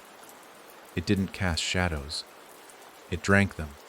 The wood was warped, splintered in some places, soaked in others. And though it looked old, ancient even, the mobile above it spun slowly, fresh, silent, as if untouched by time. 4 shapes hung from it: Ellie's face, Riley's, Mika's, and the last, a featureless oval, empty, like a blank placeholder waiting to be filled. Ellie couldn't move for several seconds. Her feet stayed locked at the threshold of the black doorway, toes on the edge of the impossible. Her chest was tight. Not from fear anymore, but something heavier: recognition. This wasn't some invention of the house. This wasn't just another twisted memory or cruel illusion. This was the center of it all, the place everything led to, the place the house had always been growing around. The cradle was the seed. "Don't step forward yet," Riley said, her voice brittle and small beside her. "It's listening." Ellie didn't answer. She knew it was listening. It wasn't even pretending anymore. The hum had a rhythm. It breathed. She could hear her name inside the sound, not spoken, woven into the pitch, drawn out with every beat: L, lie, L, lie, ill, lie, and then another name in between. Mika. Ellie took a breath and stepped into the void. It didn't feel like falling. It felt like sinking. Like her weight was no longer her own, like gravity had been rewritten. Each step toward the cradle pulled something out of her. A memory, a piece of herself. She remembered sitting in that attic, years ago, whispering promises into a circle of salt. She remembered holding Mika's hand and swearing never to leave her. She remembered the candle dying and the terror that rose after. But most of all, she remembered the voice. The one that came from beneath the floorboards. The one that whispered not to run. The one she had obeyed for just a second. And in that second, everything had gone wrong. The floor beneath her rippled. The void flexed. She reached the cradle. Looked inside. Empty. But not really. There was no child, no body, no bones. Only a reflection, not of her face, of her guilt. Every time she blinked, she saw something different inside the cradle: Mika crying and clutching her side, Riley in the hallway with her mouth sewn shut, her mother, burnt and broken, whispering you knew better. A never-ending carousel of everyone she'd failed, everyone she'd forgotten. "You promised," the cradle whispered. It didn't have a mouth, but it whispered all the same. "You said forever." Ellie's breath caught in her throat. "I didn't understand." "You meant it." She shook her head. "I was scared you ran." Her voice broke. "I was a child." Silence followed, heavy and loaded. Then, from the cradle, so was she. Ellie sank to her knees. The void pulsed. Behind her, Riley placed a hand on her shoulder, not comforting, anchoring. "Tell the truth," Riley whispered. "Say it out loud. You can't bury it here." Ellie looked down into the shifting reflections. "I left her. I ran when she needed me. I thought I could pretend it never happened, and no one would know. I wanted it to disappear, so I erased her." The mobile spun faster. The air thickened. And then, Ellie whispered, "I kept pretending. Even when the house showed me pieces of her, I acted like it wasn't real, like none of it counted because I didn't want it to." The cradle began to crack. Splinters curled outward. "You came back," the voice said, quieter now, softer, almost tired. "Why?" Ellie swallowed hard, to remember. The hum began to fade, not disappear, but weaken, as if something ancient had exhaled for the first time in years. The mobile stopped spinning. Only one face remained. Not hers, not Riley's, not Mika's. The blank face, slowly shifting, forming new features. Not a child, not a ghost, a shadow of something older. Something that had fed on all of them. The real thing behind the house. The guilt that became a shape. The forgetting that grew teeth. It rose from the cradle. Not fast, not loud, just up, tall, gray, faceless. Eyes only beginning to open, and Riley screamed. Ellie stood her ground. "It's not her," she said. The shape reached for her. She didn't run. "I know what you are now," she said. "You're what I made when I chose silence. You're the thing that filled the hole I left when I turned my back. But you don't belong to me anymore." The shape paused, tilted its head. Behind her, the doors in the red hallway began to shut. One by one, Mika's door. Riley's. The others, until only Ellie's remained, still open, still waiting. The shape began to tremble, not from rage, from weakness. The truth was sour in its mouth. Ellie turned and walked back, toward her door. The void tried to hold her. The hum surged. But it couldn't stop her. Not anymore. She reached her door, turned back once. The cradle was gone. The void was empty, except for the shape, now hunched, shrinking, its form breaking into static. And as she stepped through her own door, the hallway collapsed. The house screamed. The lights shattered, and everything went black. Ellie woke on the floor of the attic. For a moment, she wasn't sure if it was real. Not because anything felt surreal, but because it felt normal. Too normal. The kind of quiet that presses against your ears when you've just come out of the deep end of a nightmare. The light was dull, gray. Morning creeping through the slats in the boarded-up window. Dust hung in the air undisturbed, like time had taken a breath and never released it. Her body ached. Her palms were raw. Her mouth was dry. But she was alive, and for the first time in what felt like years, the house was silent. She sat up slowly, every joint screaming, her thoughts still muddled by the void's aftertaste. The dream, if it had been a dream, lingered like smoke in her skull. The cradle, the shape, Mika. All of it etched into her memory in a way that felt more permanent than memory. Like it had written itself into her bones. The house was still around her, same cracked walls, same rotted beams, but it was no longer watching her. No breathing behind the wallpaper. No whispers from the vents. Whatever held the place together had let go. Or maybe it had been starved. Ellie forced herself to her feet. Her legs barely held. She stumbled toward the attic door, expecting resistance, expecting it to slam shut again like it always had. But it opened. Smooth, no sound, just the quiet creak of wood that hadn't moved in years. The hallway beyond looked different. Dusty, yes, but untouched. No warping, no endless loop, no red glow bleeding from beneath the floorboards. And no Riley. Panic gripped her chest. It came fast, like a sudden drop. She ran down the stairs, calling her name. Riley. Nothing. Not an echo. Not a hum. The house was empty. The living room sat in stillness. The couch where Riley had collapsed days ago, or had it only been a night, still slightly crooked. The kitchen undisturbed. No sign of the trap door. No eyes in the oven. The fridge door hung open, a light bulb flickering above a single bottle of water. She turned back through the hall, checked every room. Nothing. No blood. No teeth. No bones, no Riley. Not even a trace. As if she had never been there. As if Ellie had come alone. The silence grew heavier with every step, like something unsaid had wrapped itself around the walls. The kind of silence people leave behind when they've said goodbye without using words.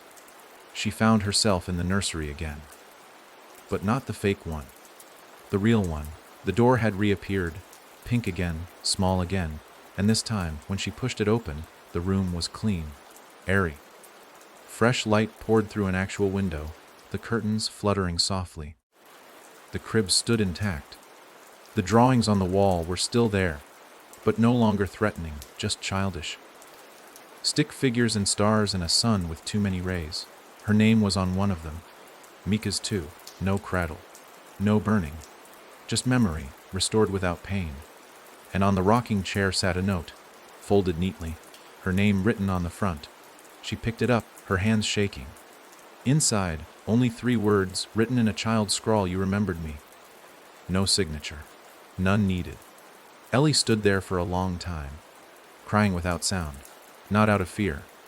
Not anymore. Out of release. She had carried Mika's ghost for 15 years. Buried it so deep, she forgot the weight was there at all.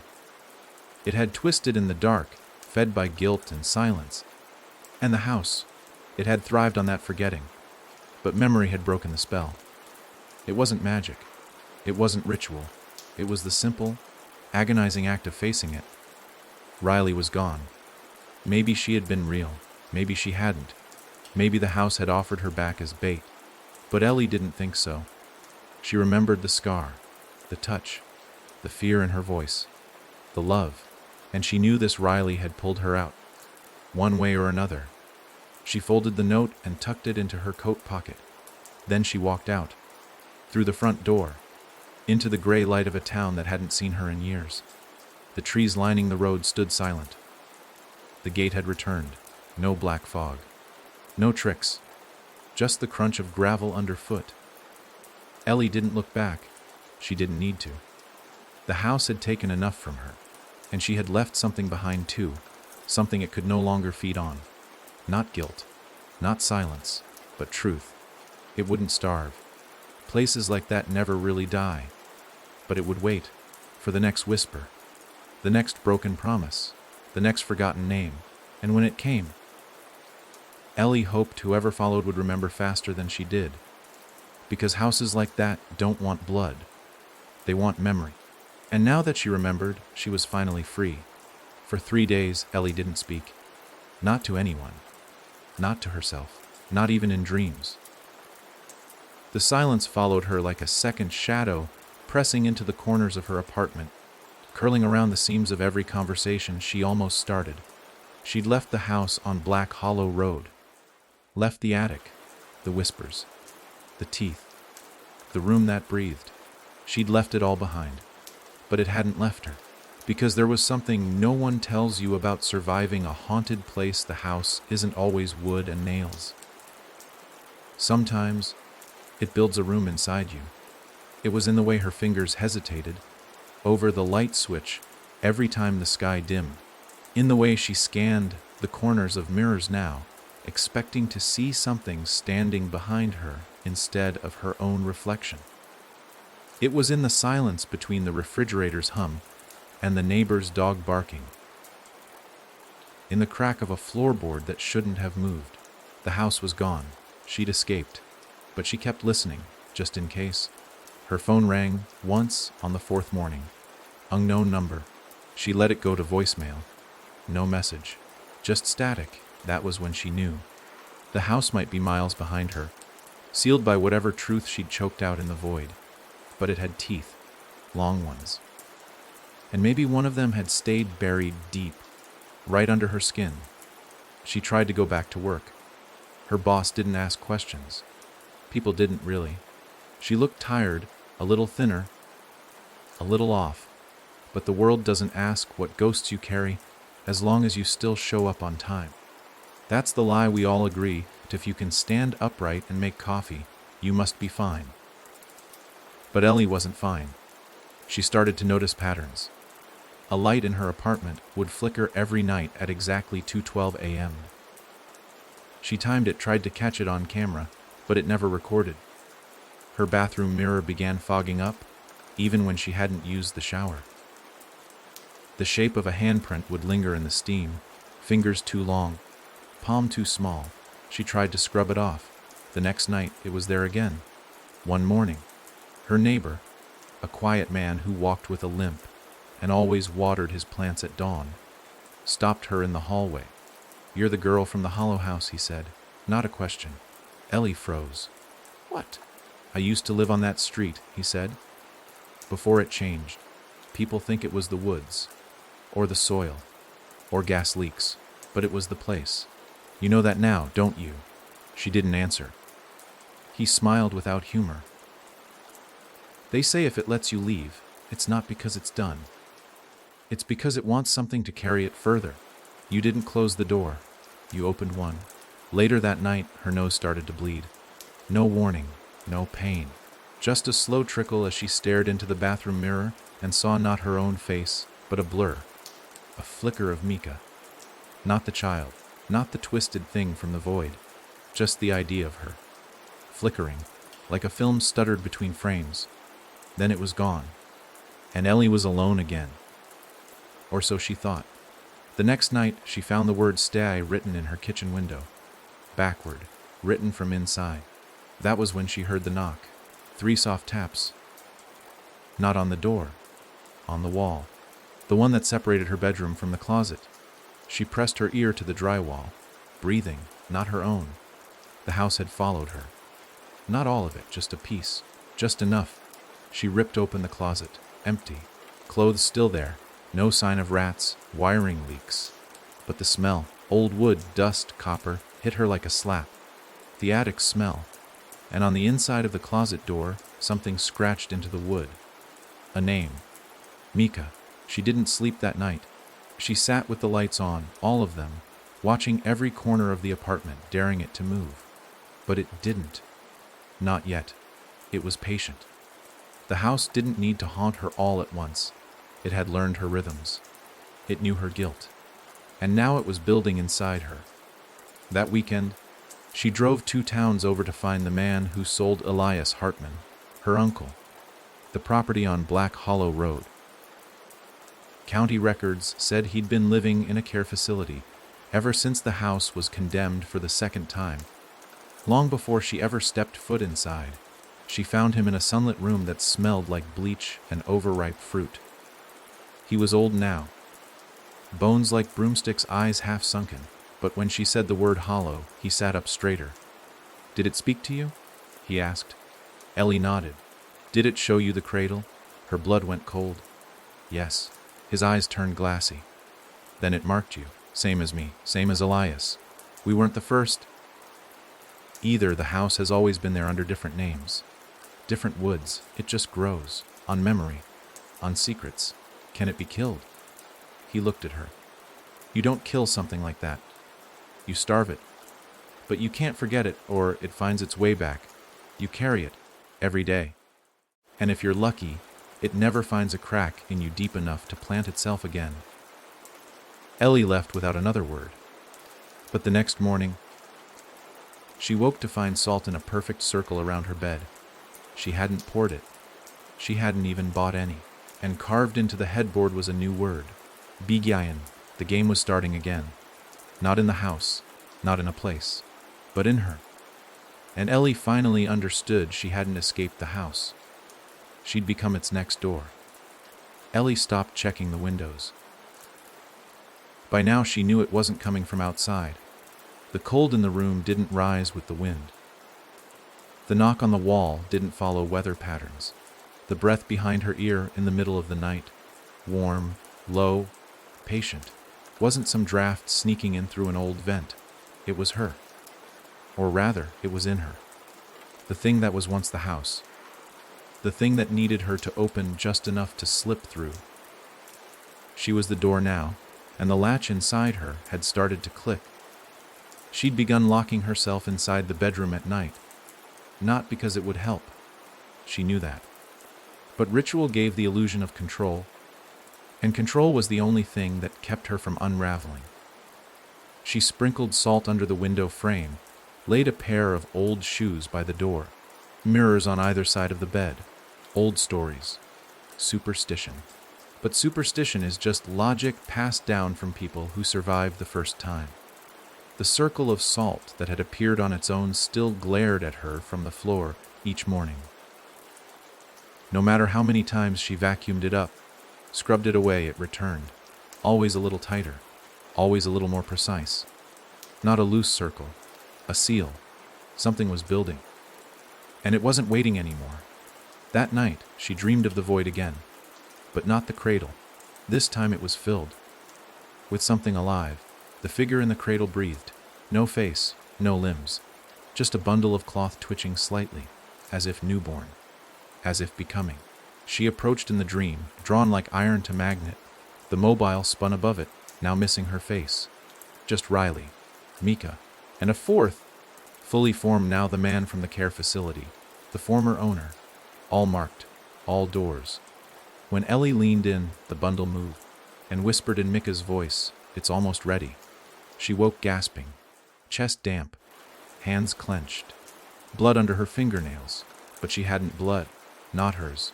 In the bathroom, she found a new mark on the mirror, 3 lines, deep, carved in spirals, a symbol, and in the sink, nestled among the hair strands and toothpaste flecks, one small tooth, white, child-sized. Ellie began to cry, not from fear, but from recognition. The house was rebuilding itself inside her apartment, not the walls, not the floors, but the space behind the ordinary. The places where people never look behind the mirror, under the bed, between the seconds on a clock. And she could feel it when she moved now, certain spots in the hallway that felt thicker, like the air had mass. A heaviness in the stairwell, the crawl of something watching from the inside of her own skin. The house had given her a message. The salt ring, the word begin. The tooth, it wanted her to complete something. Not just a haunting, a birth. The cradle hadn't been empty. It was expecting. And Ellie wasn't just the door. She was the midwife. She drove for hours that day, windows down, phone off, no destination, just speed and space, hoping movement would shake it loose from her. But the deeper truth settled with her like smoke. She wasn't haunted. She was inhabited. By memory. By something old and unfinished. She had cut the thread open with truth, yes, but truth is messy. Truth doesn't seal things shut. It leaves them exposed, and exposure is invitation. By the time she returned home, night had fallen. The street was quiet, no wind, no motion. But the moment she stepped into her building, she knew something had changed. There were handprints on her door. Small, sticky, as if made by blood or tar. 5 of them, one pressed to the peephole, one on the doorknob, the other spaced like a child had been climbing. She opened the door slowly. The apartment was cold and wrong. The layout was the same, but the air had turned. It tasted different, like old paper, like the attic. The shadows in the corners were deeper, stretched longer than they should have been. And her bedroom door, gone. In its place stood the black door, the one from the hallway in the house. Smooth, pulsing, waiting. She stepped forward. Something shifted behind her. Not a footstep, not a creak, more like a breath catching in a throat. She turned and saw herself in the hallway mirror, but not her. Not exactly. This reflection was grinning, eyes too wide, hair too clean, and behind the reflection, standing where her shadow should be, Mika, hand in hand with a second figure. Smaller, faceless, shaking.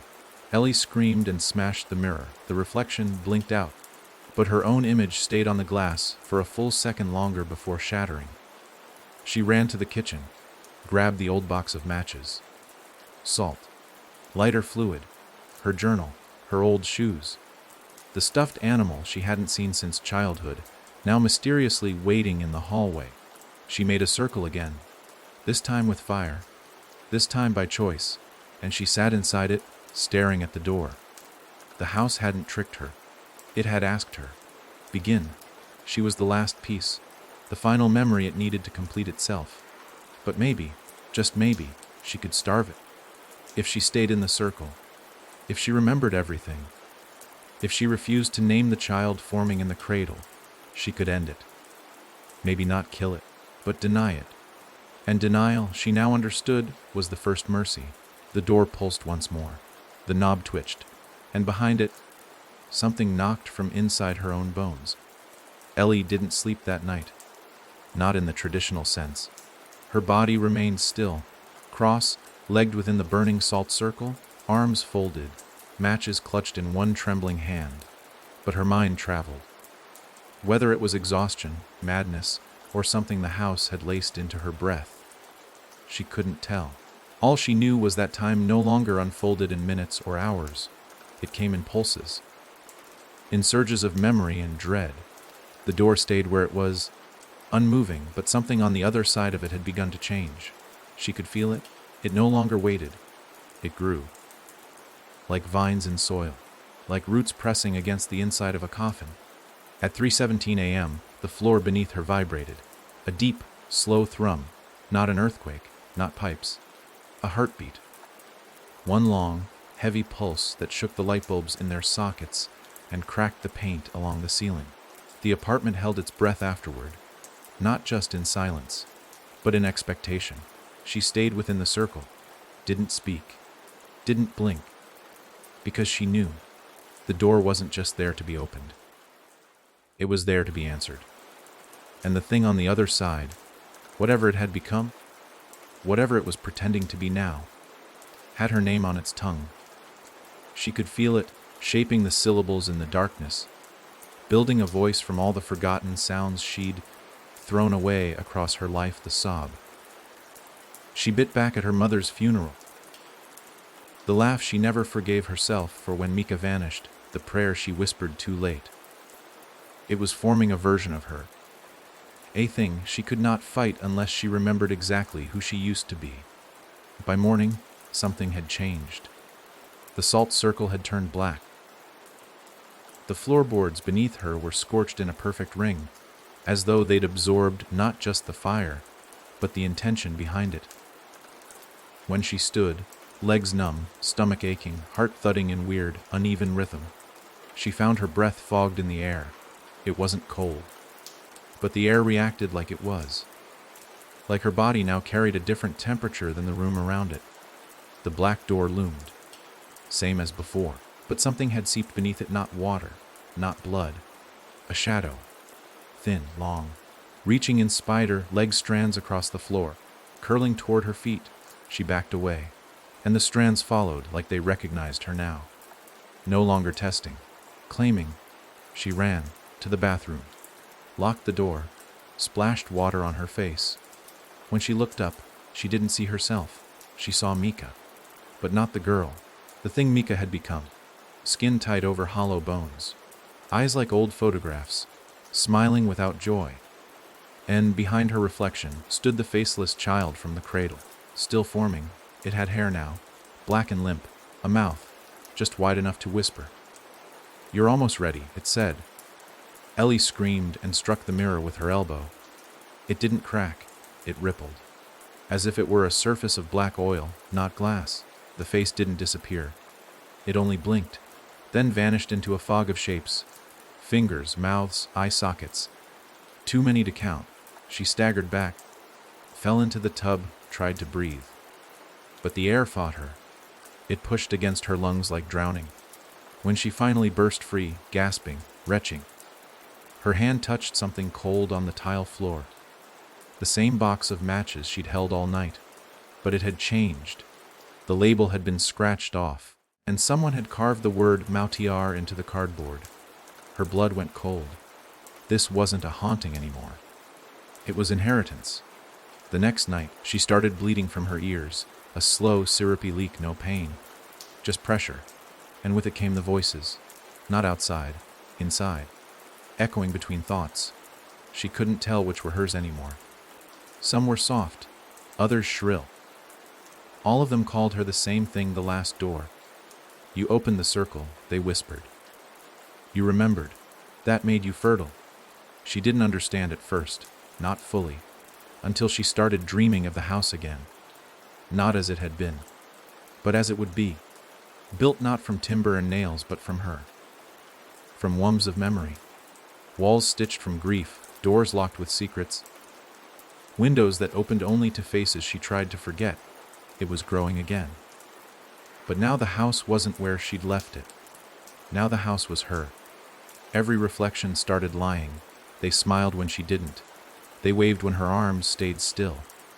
And in each, she saw the child forming more completely. A child with her eyes, and Riley's hands, and Mika's voice. The next night, her closet door opened on its own. No wind, no sound, just a gentle creak, and then the smell of nursery powder and rot. Inside was the cradle. Real this time, wood and linen, and something moving beneath the blanket. She didn't look. She shut the door. Nailed it shut, burned salt at the hinges. But the crying began. Every night at 3:17 a.m., like clockwork. Low at first, then louder, then voices layered behind it. "Let us through. We remember. You're the door. Ellie couldn't eat, couldn't sleep, couldn't think. Everything she touched began to shift. Her bed changed shape when she looked away. The light switches flipped themselves. Her reflection began aging backward. By dawn on the third day, she found another note under her pillow, this one in her own handwriting. You can't close what's been born. And beneath it, the faintest echo of children's laughter, coming from inside her chest. Ellie no longer trusted the sound of her own heartbeat. It had changed, subtle at first like a skipped rhythm, a hiccup, a murmur, but now it thumped wrong. Not slower, not faster, just off. As if it wasn't keeping time for her anymore, but syncing itself to something else. Something inside her. Something older. The crying from the closet hadn't stopped in 3 nights. It rose and fell like the tide, always at 3:17 a.m., always starting as a baby's wail and twisting by the end into something else. A chorus, a chant, sometimes laughter. Once, a voice that sounded too much like her mother's had whispered her name from behind the closet door.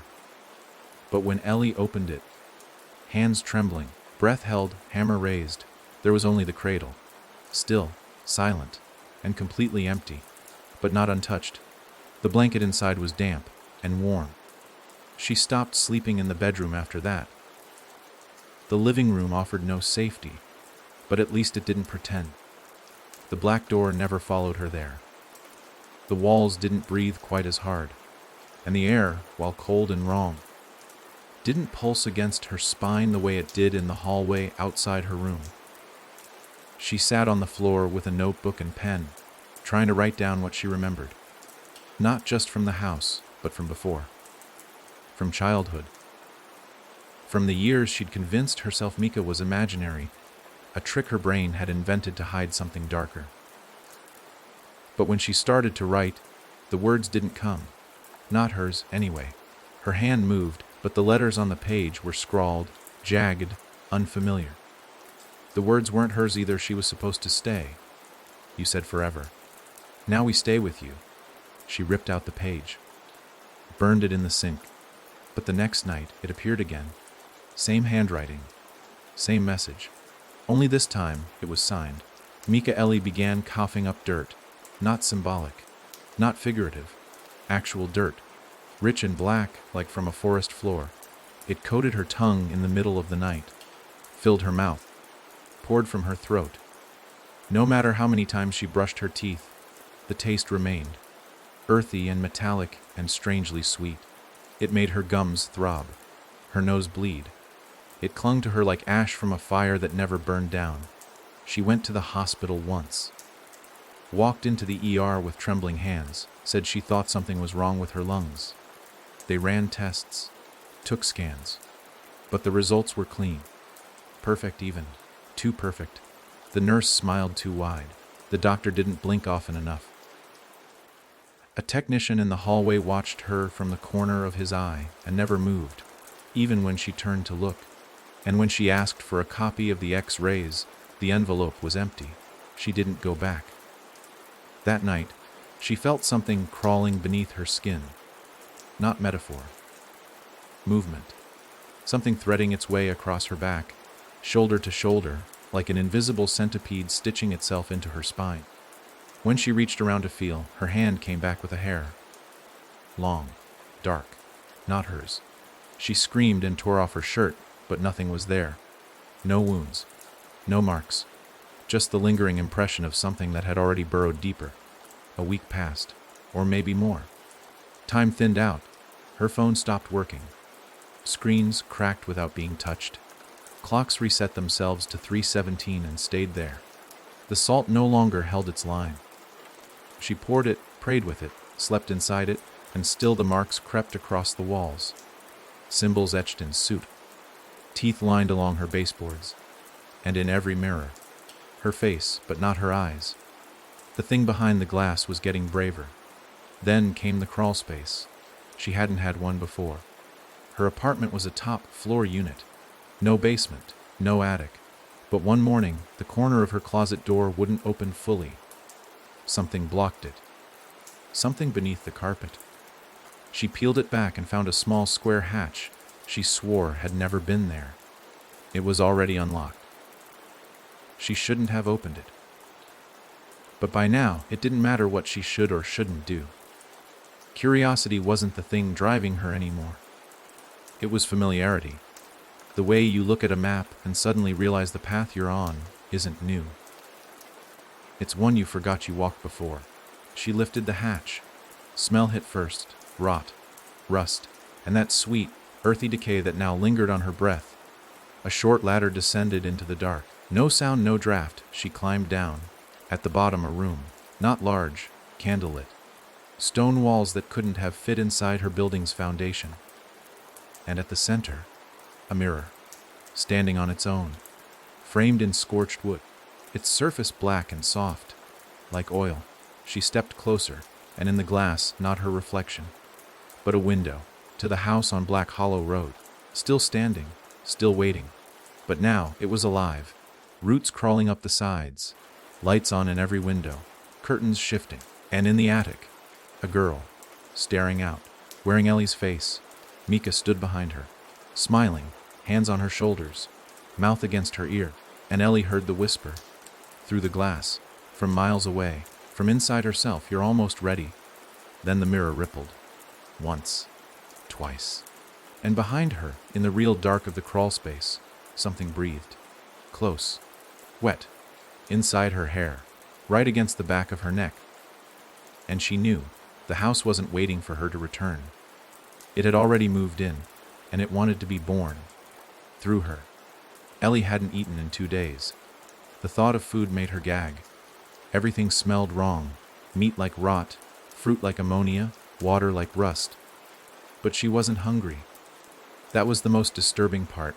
Her body, gaunt and shaking, should have been starving. Yet there was no emptiness in her stomach. Instead, there was pressure. Something coiled beneath her ribs, something dense and foreign, that pulsed faintly if she held her breath. It felt like a heartbeat, but it wasn't hers. She'd checked. She had counted her own rhythm with her fingers pressed to her throat, and this other thing beat just slightly off time. Deliberate. Unrushed. As if whatever it was knew it didn't have to hurry. The crawlspace mirror hadn't disappeared. That had been her hope, that it was some hallucination, a one-time slip, some madness unraveling itself and then retreating. But when she went back the next night, it was still there, rippling gently, the house still standing tall behind the glass.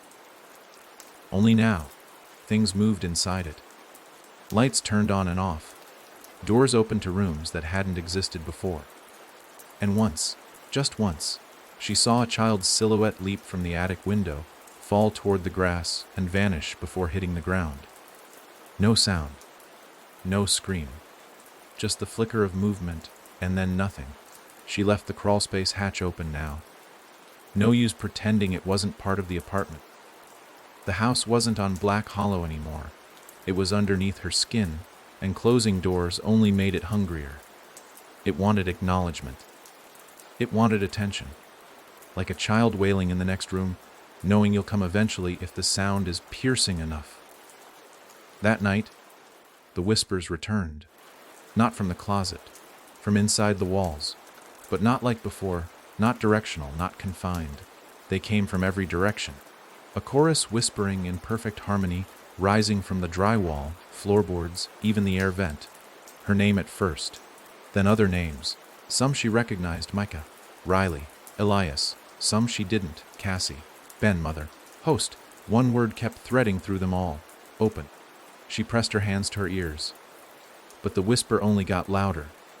It wasn't sound. It was vibration. It lived in her teeth, in the marrow of her bones. It pressed outward, as if her body wasn't meant to contain what was growing anymore. The moment she looked in the mirror, she understood why. Her skin had begun to change.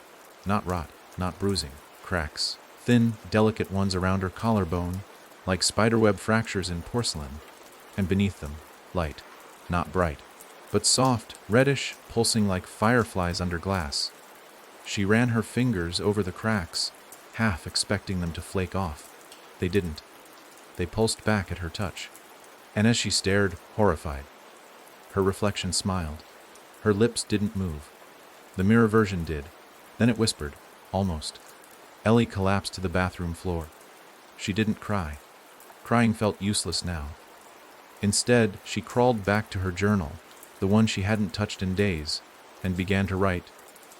Not for survival, but to witness. She wrote what the mirror had shown her, the girl in the attic wearing her face. Mika's hands on her shoulders. The thing in the cradle.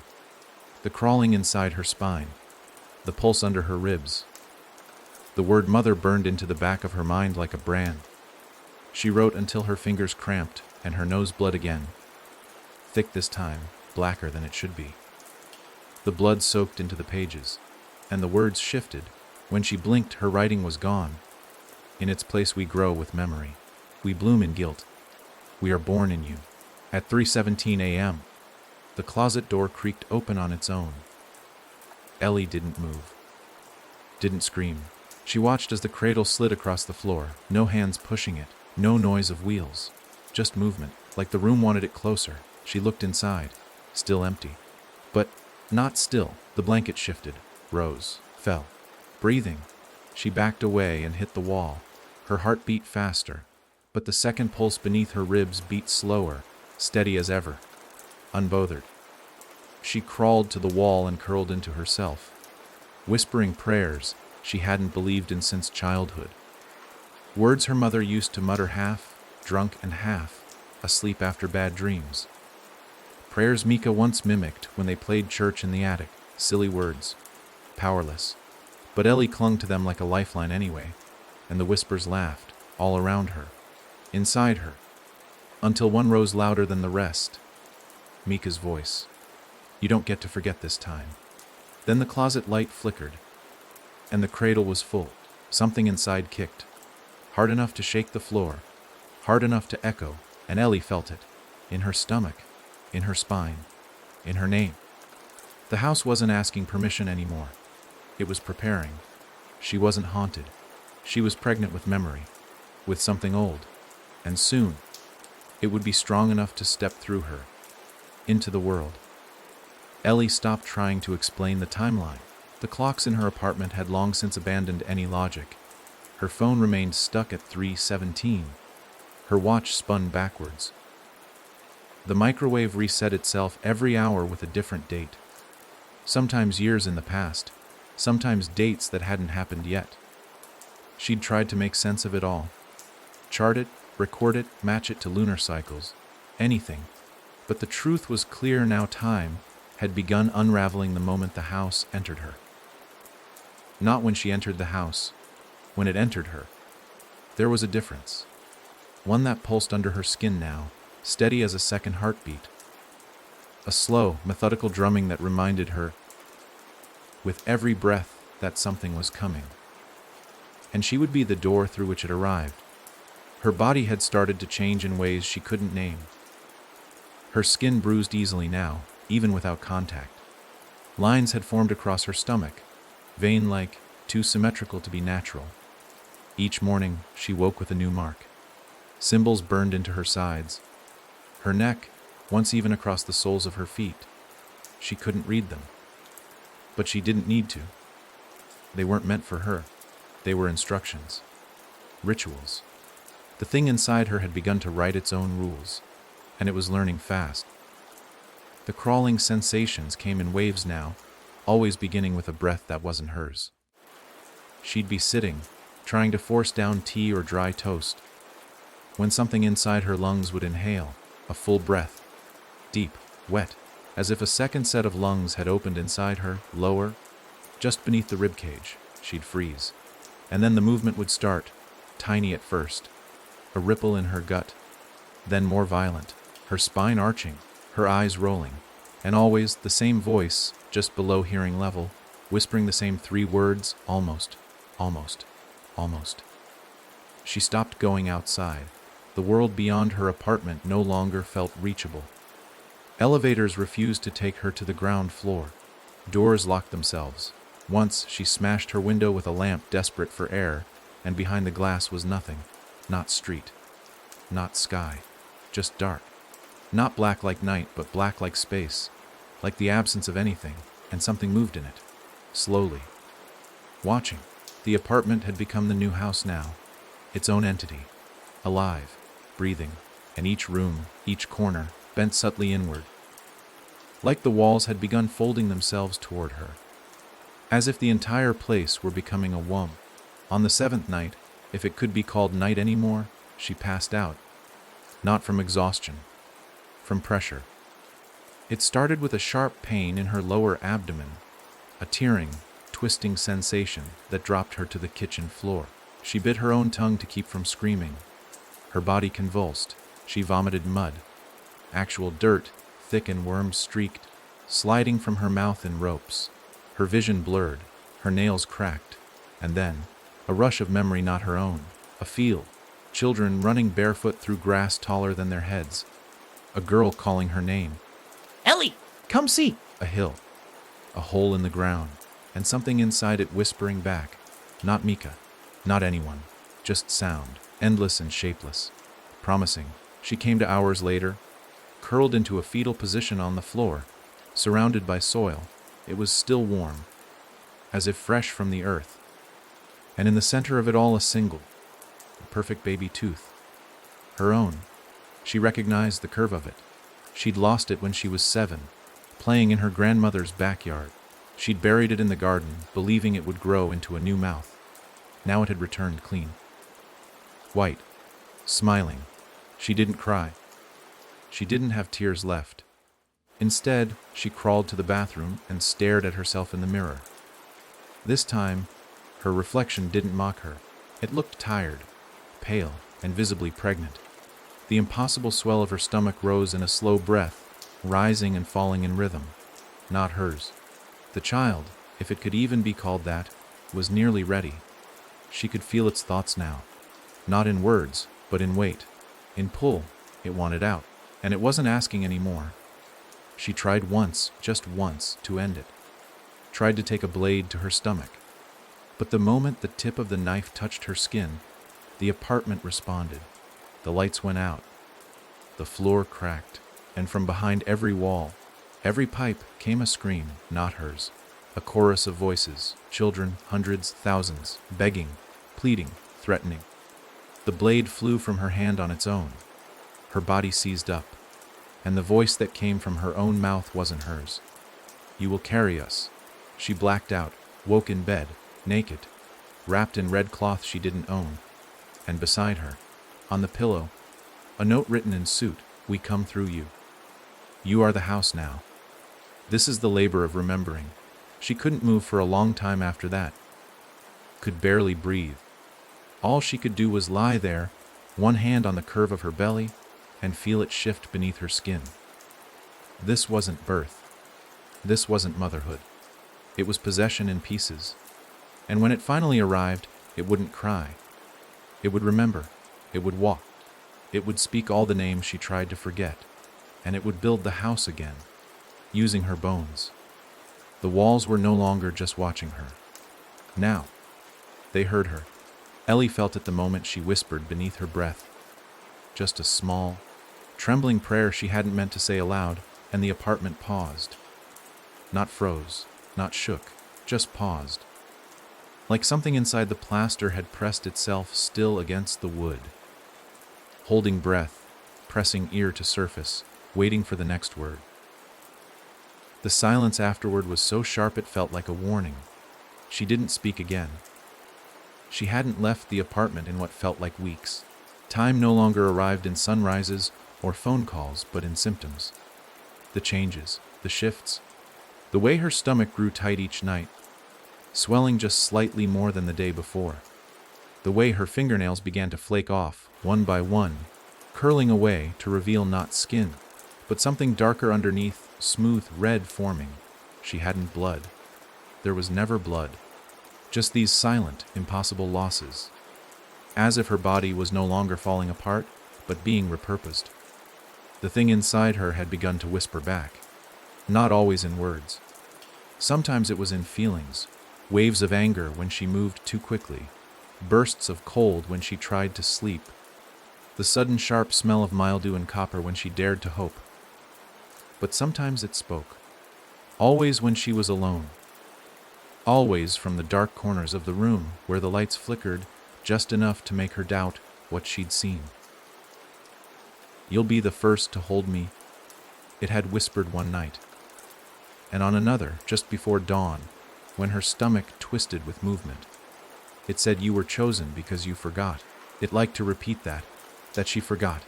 Not just Mika, but others. It never named them, never explained.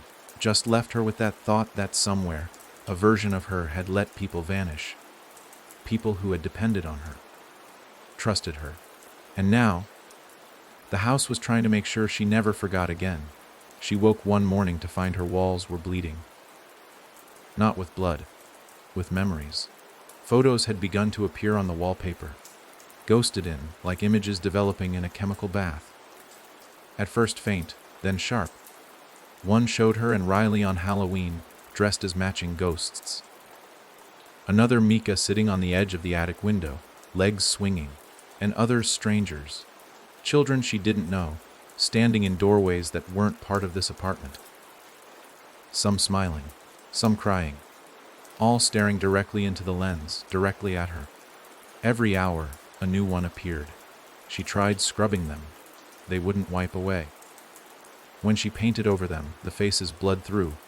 When she screamed, the walls vibrated, and the ceiling answered with 3 knocks. From inside, the knocks came every night now. Same rhythm, always at 3:17 a.m., always followed by a hush so complete, so absolute, she began to dread silence more than sound.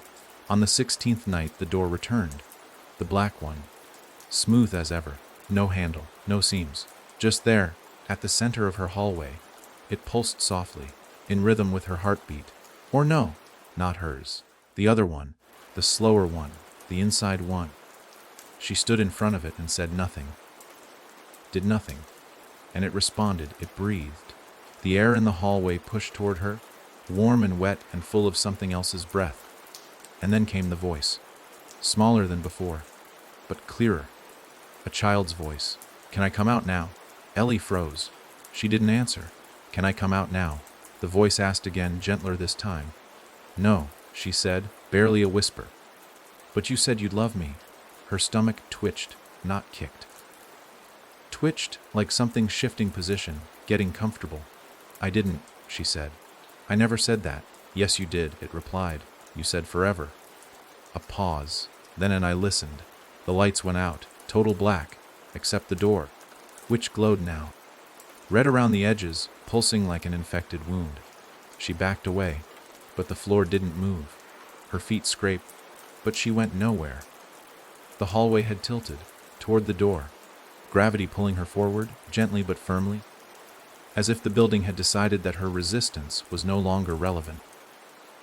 She reached for the walls, tried to grip something, but everything was smooth now, slick.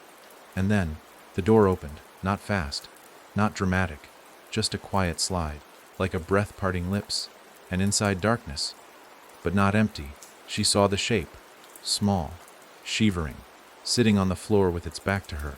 It turned, not all at once, just the head, no eyes, no mouth, just her nose, her cheekbones, her jawline, still forming, still deciding, and in its lap the remains of her journal, pages torn, words chewed, ink leaking from the corners of its tiny mouthless face. It stood, walked to her. 3 steps, arms outstretched. "Mom," it whispered, and Ellie stepped back into the circle, the only thing left between them. She didn't know how long she stood there, breathing, crying, waiting for the thing to vanish, but it didn't. It stayed, outside the salt, tilting its head, smiling without lips. And finally it said, "We don't need the house anymore. You're enough." Then it sat, cross-legged, and waited. Because it knew what she did not want to admit, that something in her wanted to let it in. To end the waiting. To be the door. To hold what was hers. Even if it had no name. Even if it were every name she'd ever tried to forget. Ellie hadn't slept in days. She couldn't. Every time her eyes shut for longer than a blink, it spoke, not in dreams, not in hallucinations, but in her own voice. It would whisper the names she hadn't said in years, names she'd buried in the deepest corners of her memory like broken glass beneath snow. Mika, Riley, her mother, that boy who drowned in summer camp, the neighbor girl with the green jacket. Names that had once belonged to laughter and soft touches, and now came back soaked in the static of something ancient. Something that had lived behind those names, feeding off what she'd tried to forget, and now it wanted its own. The thing sitting outside the salt circle no longer looked like a child. It had grown, not physically, not in the way flesh grows, but in presence. The space it took up had changed. It no longer looked out of place in her apartment. It looked central, as if the room had been built around it. As if the walls had formed because it sat there, waiting. It didn't blink. It didn't breathe. It just watched. "Name me," it said one night, "so I can be real." Ellie shook her head, but something deep inside her twitched. That slow heartbeat inside her chest answered with a single, aching thump. "Name me," it said again, "or I'll stay unfinished." And that, more than the dark, more than the crawling, more than the things in the mirror, that was the threat. Because unfinished things linger. They fester. They rot into places you never meant them to reach. That night, she tried to kill herself. She didn't decide it. She just stood in front of the window again, third floor, glass cracked but intact, and stared into the void outside. Not sky, not stars. Just that thick, tar, black nothing that had replaced her street. She stood there with both hands pressed to the frame and her feet half, lifted onto the sill. It would be easy. Quick, a final full body no. And maybe that would be enough to end it. Then she felt hands. Tiny. Cold. Wrapping around her ankles. And the voice from behind said, "Jump if you want. But I'll still be here." She looked down. The child had followed her. The circle no longer mattered. The salt was gone. Melted, maybe. Or consumed. And in its place, a line of footprints that led straight from the black door to her feet. Every single one hers. The house within her was almost complete now. She could feel it in her dreams. Its stairs growing, its doors multiplying, the attic window blinking open and shut like an eye learning to stay awake. Each day, it reclaimed more of her memory. Small things, first her kindergarten teacher's name, the scent of her father's cologne, the taste of her favorite soup. Then larger things. Riley's laugh, Mika's face, her own voice, which now cracked when she spoke, uncertain of pitch or rhythm. She tried writing again. This time, her hand moved with terrifying certainty, and the name she wrote was one she didn't recognize. But the child did. It giggled, clapped, said, "That's me. That's who I am." The paper burned in her hands. The ink turned to smoke, and the apartment shifted. The floor rippled. The couch bent inward. The ceiling bowed, as if something massive were pressing down from above, like the second floor of a house being constructed above her own world. Her walls screamed, not in sound, but in sensation. Her bones shook. Her teeth felt hot. And then silence. When she opened her eyes again, the apartment was gone. She stood in the nursery. Not hers. The nursery. The one with the pink door and the rotting mobile and the cradle that had never been empty. And in the cradle now, her. A copy. A perfect, breathing, infant version of herself. Eyes wide, watching. And next to the cradle stood the child, smiling. "I took the pieces you didn't want," it said, "and I put them back together." Ellie stepped back, but the room closed in around her. Paint flaked from the walls in thick, wet strips. The ceiling cracked, and from beneath the floorboards came the laughter of children, dozens of them, echoing, bleeding into each other, rising until it became a scream of joy. "You don't have to carry it anymore," the child said. "You just have to be it." And the door behind her closed, sealed. No knob, no lock, just wall. And Ellie understood then she had never been trying to escape the house. She was the house. Brick by brick, memory by memory, she had built it by forgetting. And the child, this thing, was the one truth she'd buried deepest, that you can't erase grief. You only bury it deep enough to become foundation. And now it had walls, it had a roof, it had a name, and all that was left was to let it live. Ellie woke on the nursery floor, arms twisted beneath her, cheek pressed to warped wood, soaked through with something sticky and warm. Not blood, worse. It smelled like earth, like clay, like something buried but not dead. She didn't move at first. Movement had become dangerous. It invited notice. But the room noticed her anyway. The mobile above the cradle spun slowly, though there was no breeze. The floor breathed beneath her, and the child, no longer a child, watched from the corner. Its legs had grown too long now, stretched like they were pulled, not grown. Its arms hung wrong, like ropes. Its face still wore that half-made version of hers, but its mouth had split wider, as if the smile had cracked open and never closed again. She sat up, slowly, shaking, hands trembling as if her bones remembered something she didn't. The walls of the nursery were covered now, floor to ceiling, with pages from her journal. Every page she'd ever torn, scribbled on, burned. All returned, pinned to the plaster with nails that weren't metal but bone.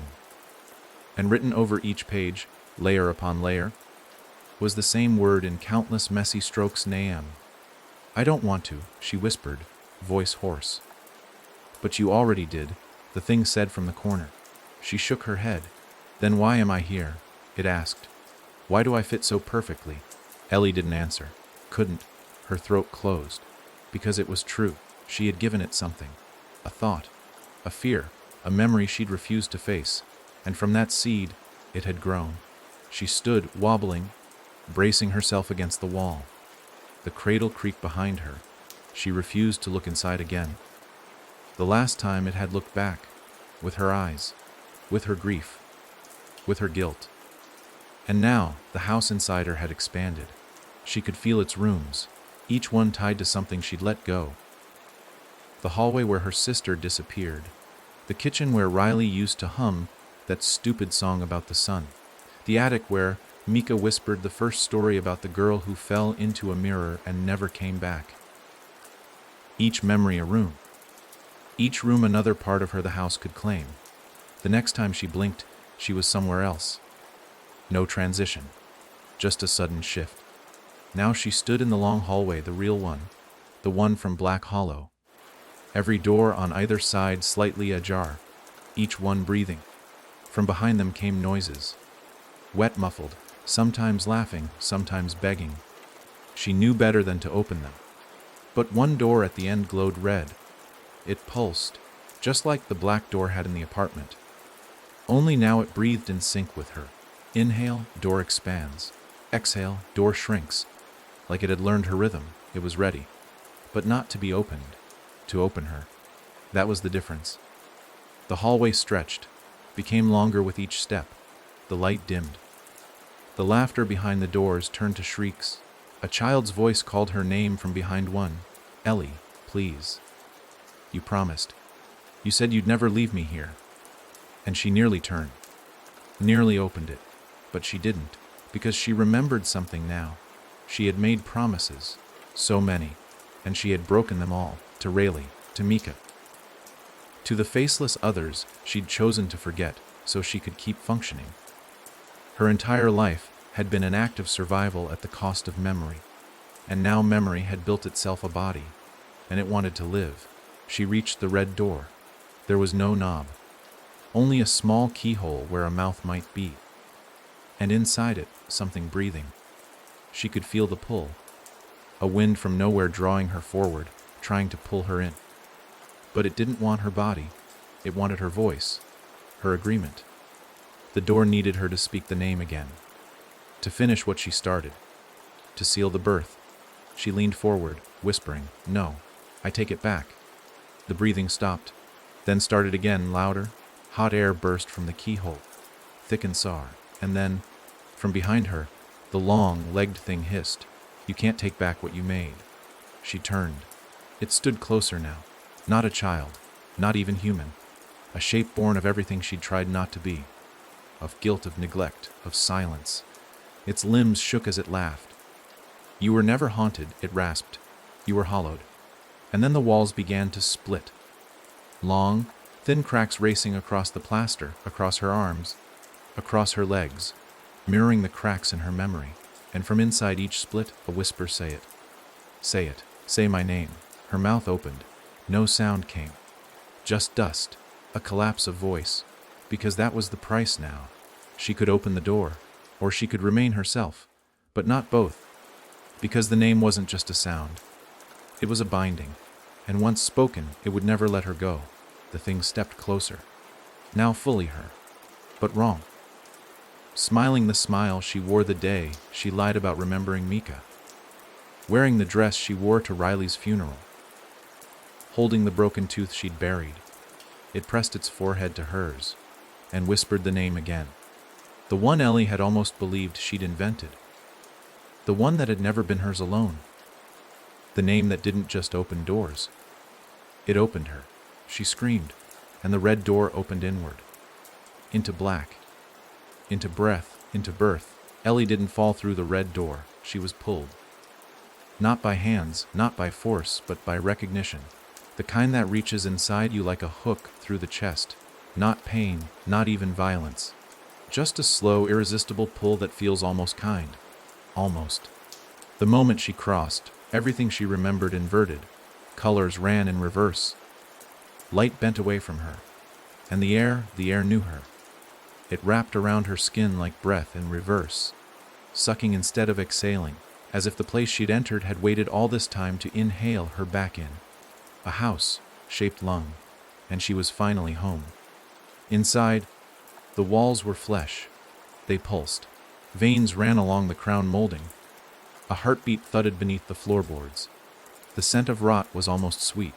And in every corner, faces watched, some complete, some half-formed, some shifting between child and adult and something neither. Faces she knew. Faces she'd forgotten.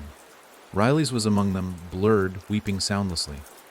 Mika's too, but changed. Her mouth sewn shut. Her eyes opened too wide. Then others, boys and girls she'd glimpsed once in childhood. The girl from the pond. The boy who vanished from the playground. Her mother's sister, who never returned from her honeymoon. They all lived here now. Or waited here. This place wasn't purgatory. It was memory with teeth. Ellie moved through the hallway barefoot. The floor was wet beneath her feet.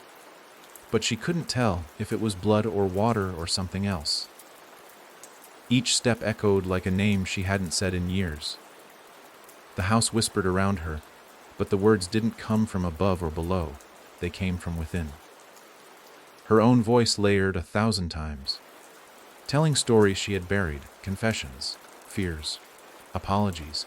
The sound made her knees shake. Ahead, the walls narrowed into a corridor with no ceiling, just darkness overhead.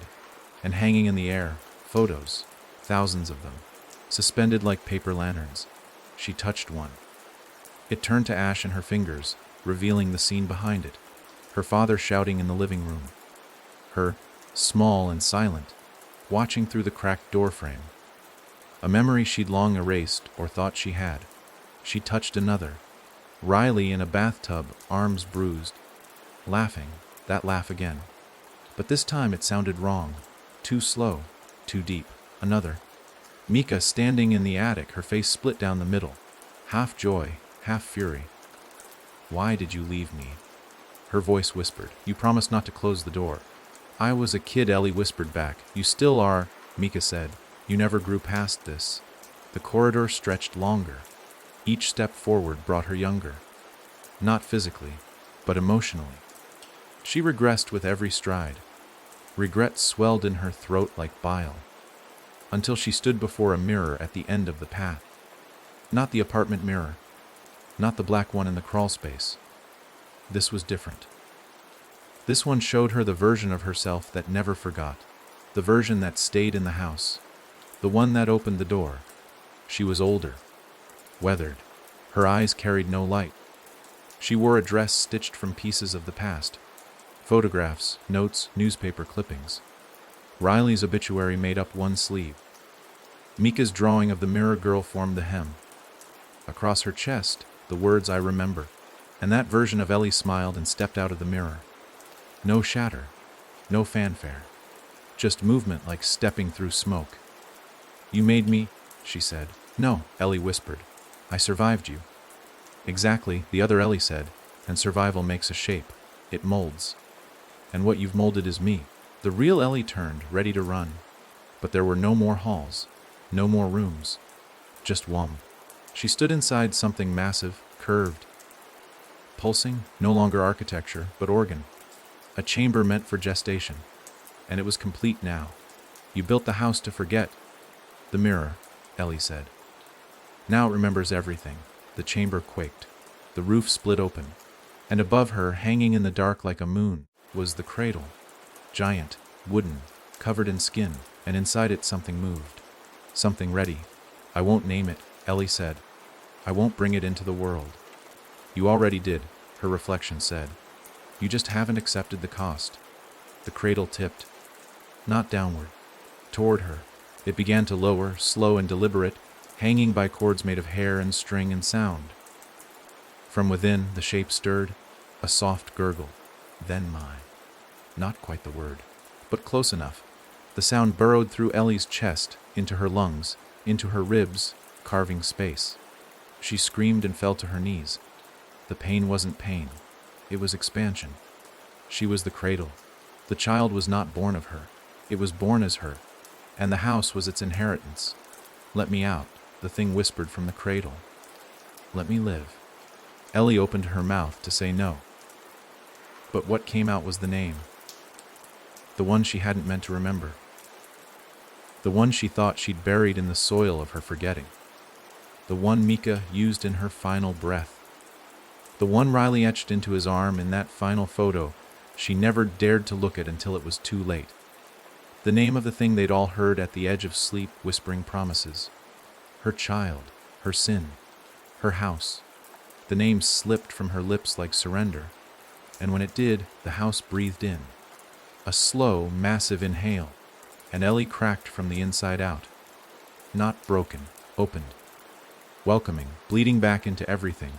When Ellie came back to herself, she was lying in a room she didn't recognize but knew. The walls were covered in peeling wallpaper, blue with faded sailboats. Riley's childhood bedroom. Not the one she remembered from visiting after his death, all cleaned and boxed away. But the real one, the messy one. The one with the scar on the floor where he spilled nail polish trying to paint her toes. The air smelled of old wood and summer sweat. A fan turned overhead in slow, labored circles, and light pooled in through the blinds like water from a cracked ceiling.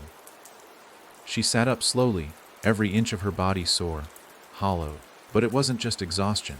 Something had been taken, not violently, surgically, a clean removal. She touched her belly. Flat, empty, but not relieved. She was still inside the house, whatever version of it this was. Except now, it had rearranged itself to show her what it wanted her to see, what it needed her to accept. She stood and opened the door. A hallway extended to her left and right. No sound, just a dull pressure in the walls, like someone breathing behind them. She chose left, not because she trusted it, but because the right reeked of sulfur and something sharp, like rotting teeth. As she walked, the rooms opened on their own. Each one contained a version of herself. In one she was 15 again, kneeling beside her grandmother's casket, whispering "I'm sorry" to a face already frozen. In the next, she was 21, holding Mika's journal and hesitating to open it. Choosing instead to tuck it into the back of a drawer she'd never look in again. In another, she was standing beside a hospital bed, watching a boy she didn't love flatline, because she hadn't found the strength to say goodbye when she still had the chance. Each version of herself turned as she passed. None spoke. All watched. She was being made to witness. That was the new rule. The house didn't want her fear anymore. It wanted her accountability. The hallway ended at a stairwell. Downstairs waited a door she had seen only in nightmares. The first door. The one from the real Black Hollow Roadhouse, back before it burned. Back before anyone else believed what she saw. It stood ajar now, just enough to show the edge of a room soaked in yellow light. She descended. Each step felt like it pulled from a different year of her life. The weight in her knees, age 6. The ache in her spine, age 17. The trembling in her hands, 31. When she reached the final step, the door opened wider, and she saw the room that remembered first, a perfect replica of her childhood bedroom. Stuffed animals on the bed, closet door cracked. A poster on the wall for a movie she only barely remembered watching. And in the middle of the room, the mirror. The one Mika used to sit in front of for hours. Only this time, Mika wasn't in it. Ellie was. But not the Ellie standing in the room. The one in the mirror was younger. A child, maybe 10, sitting cross-legged and holding a music box in her lap. She remembered that box. She'd thrown it away when she moved out at 19. Why was it here? Why was she here? Then the mirror version looked up, locked eyes with her, and smiled. But not with innocence. With knowledge. With the knowing of someone who had always remembered everything. "You forgot me," the girl said softly. "No," Ellie whispered. "I couldn't, you chose to." The girl stood. She held the music box out. Ellie hesitated, then stepped forward and took it. The moment her fingers touched it, pain shot through her chest. She gasped, staggered. The girl pressed her tiny hand against Ellie's chest. "You buried us here. In this house. But it isn't just made of walls. It's made of you. All the things you didn't want to carry. We carried them for you. Until we couldn't anymore." The box clicked open. A lullaby played. Not one Ellie remembered, but one she knew somehow. It ached inside her. The mirror flickered, and now she saw them all. Riley, Mika, the faceless boy, the girl from the attic, the drowned kid, her mother's sister, and others she couldn't name. All inside the mirror, all watching, all waiting. Then, behind them, the child, the one she'd named, now fully grown, fully real. Its face was hers, but older, worn, aged by all the memories she'd tried to burn away. "I'm here now," it said. "You can't unmake me." Ellie shook. The music box kept playing. The mirror cracked. Not glass, reality. And Ellie understood. There was no going back, no closing the door, no sealing the house. It was in her. It was her. And it wanted only one thing: a witness, a host, a mother, and now it had all three. As the mirror shattered and the room collapsed inward, Ellie didn't scream. She whispered the lullaby's final line. And the house smiled. The collapse wasn't sudden. It was slow, deliberate. The kind of destruction that doesn't explode but settles. The walls didn't fall, they exhaled, releasing their grip on shape, letting gravity curl them in on themselves like dead leaves. Ellie didn't run. Where would she go? There was no outside anymore. The world she remembered, city streets, cell towers, sky, had been replaced by this breathing maze. Each room now felt like an organ. Each hallway a vein. She wasn't walking through space anymore.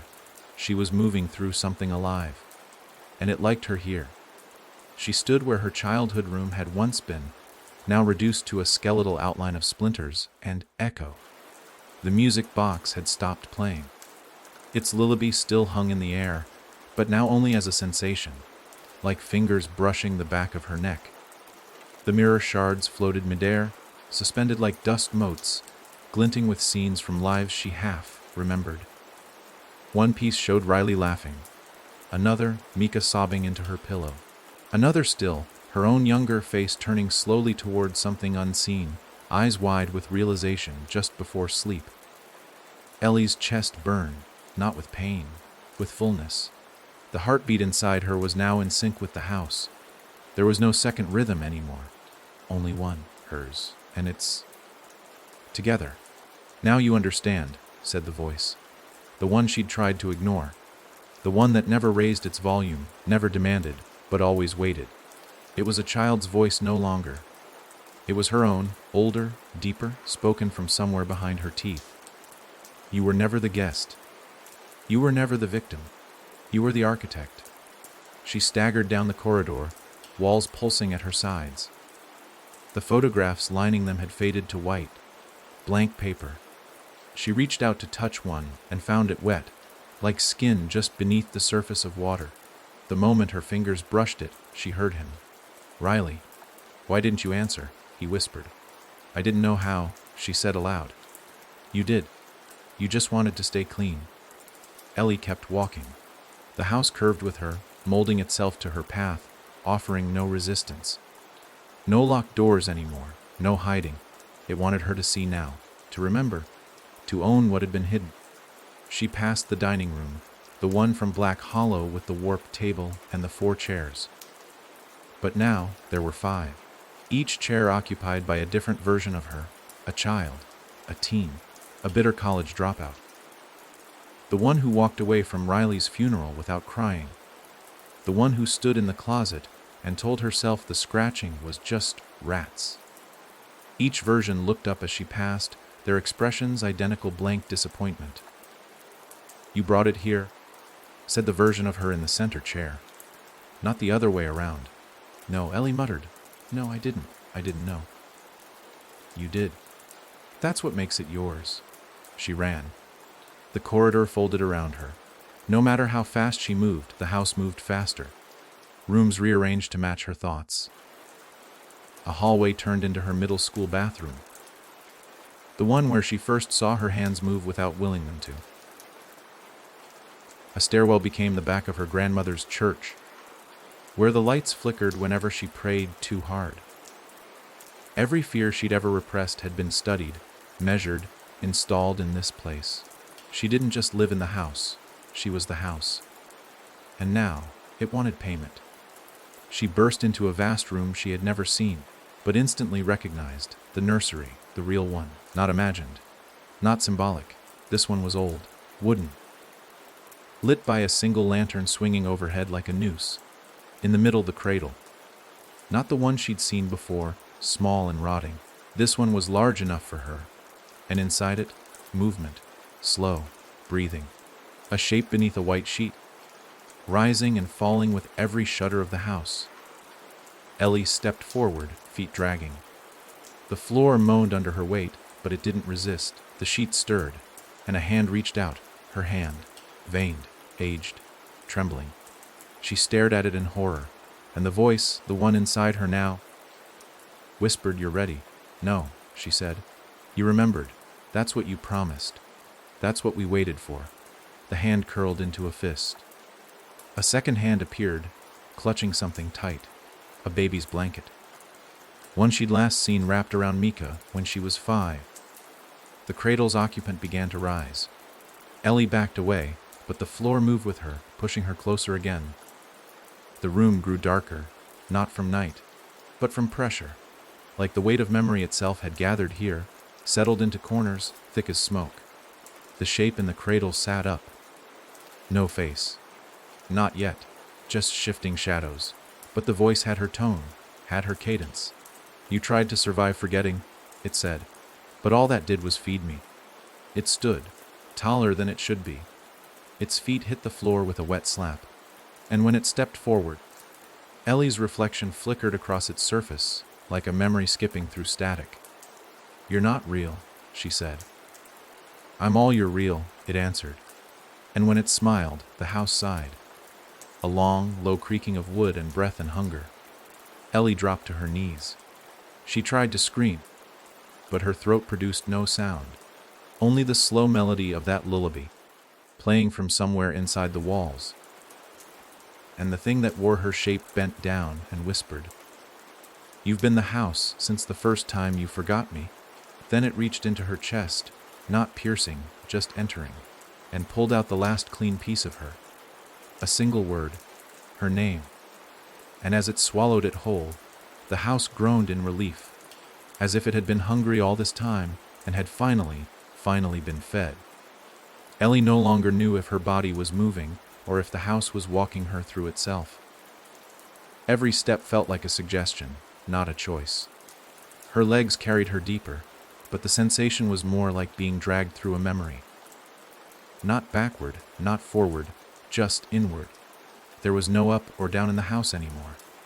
Only depth. And the deeper she went, the closer the walls leaned in, whispering not words, but sounds scraping, clicking, chewing. The noises of things left too long in the dark. She didn't know how long it had been since the cradle, since the thing in her shape consumed her name and made it its own. Time here didn't pass, it accumulated. The air was thick with it. She could feel whole years pressing against her shoulders. Moments. She never lived forcing their weight into her lungs. She was suffocating on what she forgot. And the house liked it. At the end of the corridor, a door stood waiting. Not red, not black. This one was wood, unpainted, slick with moisture, the grain of it swirling in impossible patterns, as if the door had been carved from a tree that remembered who cut it down. It had no knob, no hinges, but it breathed. With every pulse, it bowed slightly inward, exhaling rot and childhood and something colder than memory. Carved into its surface, in a jagged circle, were the words "The last T I'm ye you say den-o." Ellie recoiled. Her mouth moved, but no sound came. The door didn't need her permission. It had already decided to show her. The walls behind her melted closed, sealing her in, and the door opened. Not toward her, but into her. The edges peeled back, not like wood splitting, but like skin parting. The grain became veins, the hinges tendons, and through the wound, a flood of sensation. Not sight, not sound. Feeling. She was 12 again, knees scraped, standing outside a hospital room where someone lay dying. A nurse asked if she wanted to say goodbye. She said no. She was 20, sitting on the porch of a house on fire, clutching a phone that rang and rang and rang until it didn't. Riley's last call. She didn't answer. She said no. She was 30, holding the key to the attic where Mika said she heard voices. Mika begged her. Just come look, please. Ellie said no. Each refusal was a nail in the foundation. Each denial another beam. The house didn't need her guilt. It needed her compliance, and she'd been giving it from the beginning. Now, inside this living, breathing room, she faced a shape slumped in a chair, its back to her. Thin, shaking, soundless. The air around it buzzed with insects she couldn't see. The walls wept slow rivers of ink, and the lights flickered in time with the figure's breath. Ellie stepped forward, and the figure turned. Not all the way, just enough to reveal the left half of its face. Riley, but not Riley. A version hollowed by fire and silence. His eyes were coal pits. His mouth was a stitched wound. He didn't speak. But Ellie heard him anyway. You were the exit. She shook her head, weeping. No, I was scared. You were the exit. The walls groaned, and the floor split. Out spilled her journals, her drawings, letters she never sent, photos she tore apart. Every act of erasure, the things she did to forget. You thought the house came after the grief, Riley said, standing now. But it came the moment you refused to carry it. Ellie backed toward the living door, but it closed like a muscle clenching shut. No escape, no more hiding. No more no, whispered Riley, his mouth tearing open wide enough to stretch into a second face. You have to accept. He lunged, but didn't attack. He hugged her, and she screamed. Because it wasn't a hug, it was absorption. He poured into her like steam, like sound, like something that had always belonged and had finally come home. Her bones cracked, not with pain, but relief. The house wanted her whole, not guilty, not fractured, but unified, and she was running out of things to resist with. When she opened her eyes again, she was no longer in a room. She was the room. 4 walls made of choices and losses, a window that showed only what she never did, a floor made from the weight of every no she'd ever spoken, and in the center a crib. Empty, waiting, because something else was coming now. Something that would not be denied. Something with her eyes, something with her silence. And the door that didn't open out, stood shut behind her. Forever. It began whispering before she understood she still had ears to hear it. Not words, not at first. Just breath. Wet, rhythmic, like someone speaking underwater. Then syllables began to crawl into the noise, clinging to the edges of the exhale like rot clings to fruit her name. then Riley's, then Mika's, then the others. Names she never spoke aloud, but had etched into her bones with silence. And as they slipped under her skin again, she knew this wasn't the house speaking anymore. This was the thing beneath it. Because now she remembered, the house wasn't the beginning. It was the shell. The skin grown over something older, deeper, and far more patient. The thing they all forgot until it was too late. The thing that waits under everything. It had always lived beneath the floorboards. It had just waited for her to kneel. Ellie, no longer sure if she was standing, floating, or hung in memory, looked down.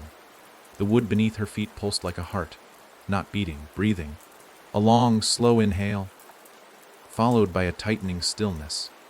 Then came the cracking, fine lines running through the floor like veins, splintering outward with every breath. Then, from between the boards, a single tooth emerged, yellow, human. Still rooted in pink flesh, she froze. The whispering stopped, and the floor spoke. Not in her voice, not in Riley's, not in any voice she knew. Just one single question: are you ready to be filled? The wood split apart, no dramatic explosion, just a clean, slick separation. And beneath it, not dirt, not concrete, not even void, a mouth, giant, breathing, lined with human teeth, crooked and polished and far too many. It pulsed, smiling, patient. Ellie staggered backward, but there was nowhere to go. The walls had flattened, the ceiling gone. She stood on the tongue of something that remembered every soul it had ever eaten. And all it wanted now was her final yes. She had nothing left to give. The silence she used to protect herself was gone. The guilt had been swallowed. The grief was a roof overhead. All that remained was the last piece she clung to, fragile and bitter her choice to forget. And now, the mouth beneath the floor wanted to take that too. It began to open wider, and from its depths came the smell of wet cloth and burning hair. She gagged. Inside the mouth were rooms, dozens of them. Rooms from every house she'd ever known. The pantry from her first apartment. The nursery from the neighbor's place. The crawl space from Black Hollow. Each one flickered in and out of sight. And in all of them, one thing repeated: a woman standing alone, facing a mirror, refusing to look directly into her own face. Then, finally, her, standing in the mirror, reaching out, not for help, for herself, because the final act wasn't rescue, it was reclamation. She stepped toward the mouth. It welcomed her, not as prey, as kin, because the mouth wasn't a monster, it was memory. And she had fed it her whole life. Every refusal, every silence, every name left unsaid became mortar in its teeth, breath in its lungs. Now it only asked her to finish the story. The lullaby began again, but not from a music box, from the walls, from the flesh, from inside her.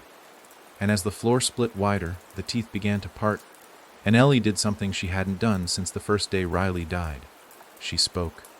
A single word, not a name, not a plea, just the truth, mine. The house trembled, the mouth shivered, and everything froze. Because the moment she claimed it, the guilt, the grief, the child, the house, it stopped needing to chase her. She stepped forward. The teeth retracted. The tongue pulled her in, not swallowed, held, cradled like something returning to where it began. And for the first time, Ellie felt quiet. Not because the horror was over, but because she was part of it now. No longer separate, no longer hunted. She was the floorboard. She was the mouth. She was the memory that refused to be forgotten. And as the house reshaped itself around her, one last door formed in the distance. Not waiting to be opened, but waiting to open her. It didn't look like much. Just a door, plain and quiet, tucked into a corner where the walls sagged and the air stank of mildew and spoiled milk. No light shined under it. No breath leaked out. But Ellie knew. This was it, the final door. The one that never waited on hinges or lock or permission. The one that had been growing inside her since the first time she told herself what happened wasn't her fault. It wasn't red or black or glowing. Just wood. Gray, lifeless, cracked in places like something had tried to claw its way out. She stood in front of it for a long time. Long enough to forget what her legs were doing. The floor didn't tremble anymore. The walls had stopped whispering. Even the mouth beneath her had gone still. The house was holding its breath, and she understood why. This door wasn't built by the house. It didn't belong to it. It belonged to her. A lockbox of skin and thought and silence. When she finally raised her hand, her fingers didn't shake. They felt calm, strangely cool. This wasn't fear anymore. It was something sharper. Surrender. But not the weak kind. The kind that knows pretending to fight is worse than losing. She pressed her palm to the surface. It was warm, not like wood. Like forehead, like touching yourself after a fever. And the door opened, not toward her, not away. It opened into her. No noise, no wind. Just a soft sensation, like a muscle parting under gentle pressure. It unfolded, slowly, deliberately, and she felt herself pulled forward. No longer as body, but as memory, as weight. Inside was nothing, no room, no floor, no mirror, no voice, only space, and in the middle of that space stood a shape, not the child, not the thing, not even the house. It was her. But naked in a way she'd never been. Not stripped of clothes, but stripped of protection. Stripped of denial. The version of herself that remembered everything and had waited in the dark for her to finally come back. The figure didn't speak.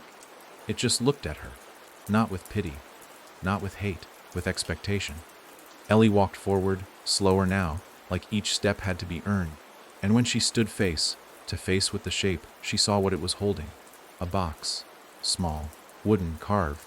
The same box she remembered hiding under the floorboards in her mother's house. She had placed it there herself. 6 years old. Tiny fingers. A secret no one was supposed to find. The box that held the first name she ever gave to the dark. The one that had crawled out of the corners of her dreams to stand beside her bed. The name that was never supposed to be spoken. She had buried it, starved it, denied it, but it had waited, and now it was time. The figure handed it to her, and vanished. No sound, no farewell, just absence. Ellie opened the box. Inside, a single folded scrap of paper, and on it, written in a child's jagged scrawl, "You made me real when you let them forget." Her stomach clenched, because it was true. She hadn't just forgotten. She had led others to forget. She'd turned their eyes. She'd distracted Riley, dismissed Mika, ignored the warnings. She let them fall into the thing because she was too tired, too scared to speak. And so it had grown, fed by their silence, by her silence, by her unwillingness to carry what they had handed her. The box melted in her hands. Not burned, melted. Into the same dark syrup that had stained the nursery floor. The space trembled. Not violently, like breath. The last breath of something just before it becomes. She was becoming, not possessed. Made complete. And now the house didn't need to trap her. It could open, because she had finally let herself in. A sound rose in the distance. Not a scream, not a sob, a door creaking, endlessly slow. The long-drawn moan of something welcoming itself home. The space collapsed, not destruction. A folding. Every room of the house crumpled into the center of her chest, compacting into one impossible moment of remembrance. And then, quiet. Stillness. Peace. Until a knock. One knock. Soft. Insistent. And Ellie turned to find herself back in her apartment. The real one. Dirty carpet. Dusty windows. A mirror across the room. And in its surface, her face. But something behind it. Not reflection. Not shadow. Something waiting. And it whispered, "Now it's their turn to open." The knock came again. This time sharper, more certain. Not loud enough to startle, but unmistakably close, as though it hadn't struck the front door, but the walls of her chest. Ellie didn't move. She was still by the mirror, watching her reflection breathe in time with her, the two of them locked in perfect rhythm.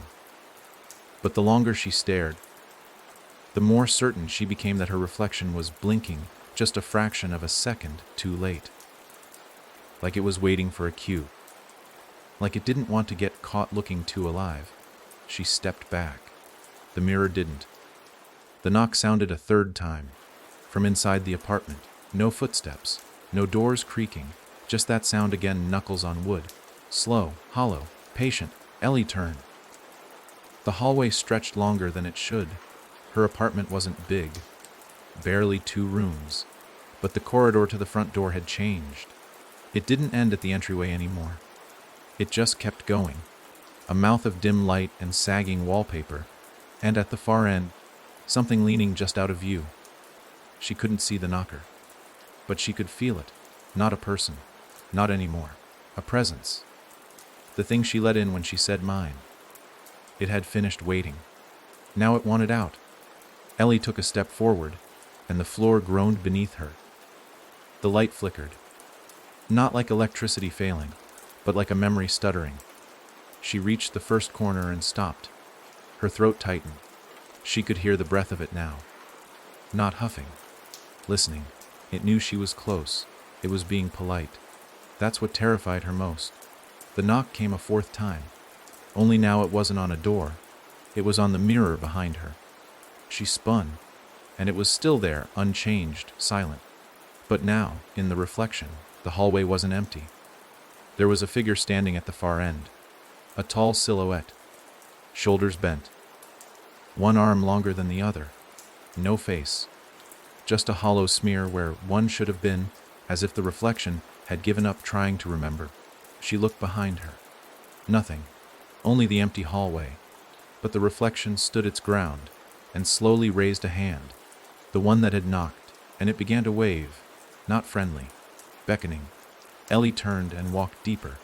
She didn't run. There was nowhere to run. Running meant resistance. And resistance was how the house fed. She understood that now. The only way forward was not to fight. It was to invite. At the far end of the hall stood a door she didn't remember installing. It was pale gray, covered in scratches. The kind of door you'd see at the end of a morgue hallway. She touched the handle. It was cold. The kind of cold that didn't belong to metal or weather, but to absence. She turned it. The door creaked inward, opening on a room that shouldn't exist. The inside of her grandmother's cellar. Earth floor. Rotting wooden beams. That smell of damp earth and long, decayed roots. In the center of the cellar, something sat cross, legged in the dirt. It looked like her. Not the child. Not the teen. Not even the woman who came back broken from Riley's funeral. But something in between. The version of her that forgot to close the door that one time. It didn't look up. But it knew she was there. Because its mouth moved, lips barely parting, just enough to let out the words that had haunted her. Ever since, I kept the door open so you wouldn't forget me. Ellie stepped into the cellar. The door slammed shut behind her. Total darkness swallowed them both. But the voice kept talking. Do you remember what we saw that day, when we peeked? When you laughed to cover the fear? Yes, Ellie whispered. I remember. You stopped looking. You closed your eyes. You left me here. Ellie's eyes adjusted. Shapes began to form. Hands. Dozens of them, sticking out of the earth, reaching, frozen mid-scratch, mid-grasp. Some small. Some adult. One held a photograph. One still wore a child's plastic bracelet. Who are they? Ellie asked. They were forgotten. I didn't. You did. The seated version of her finally looked up. Its eyes were stitched shut, and it smiled. You're the only one who ever walked away. Ellie stepped closer, heart pounding. No, I'm the one who came back.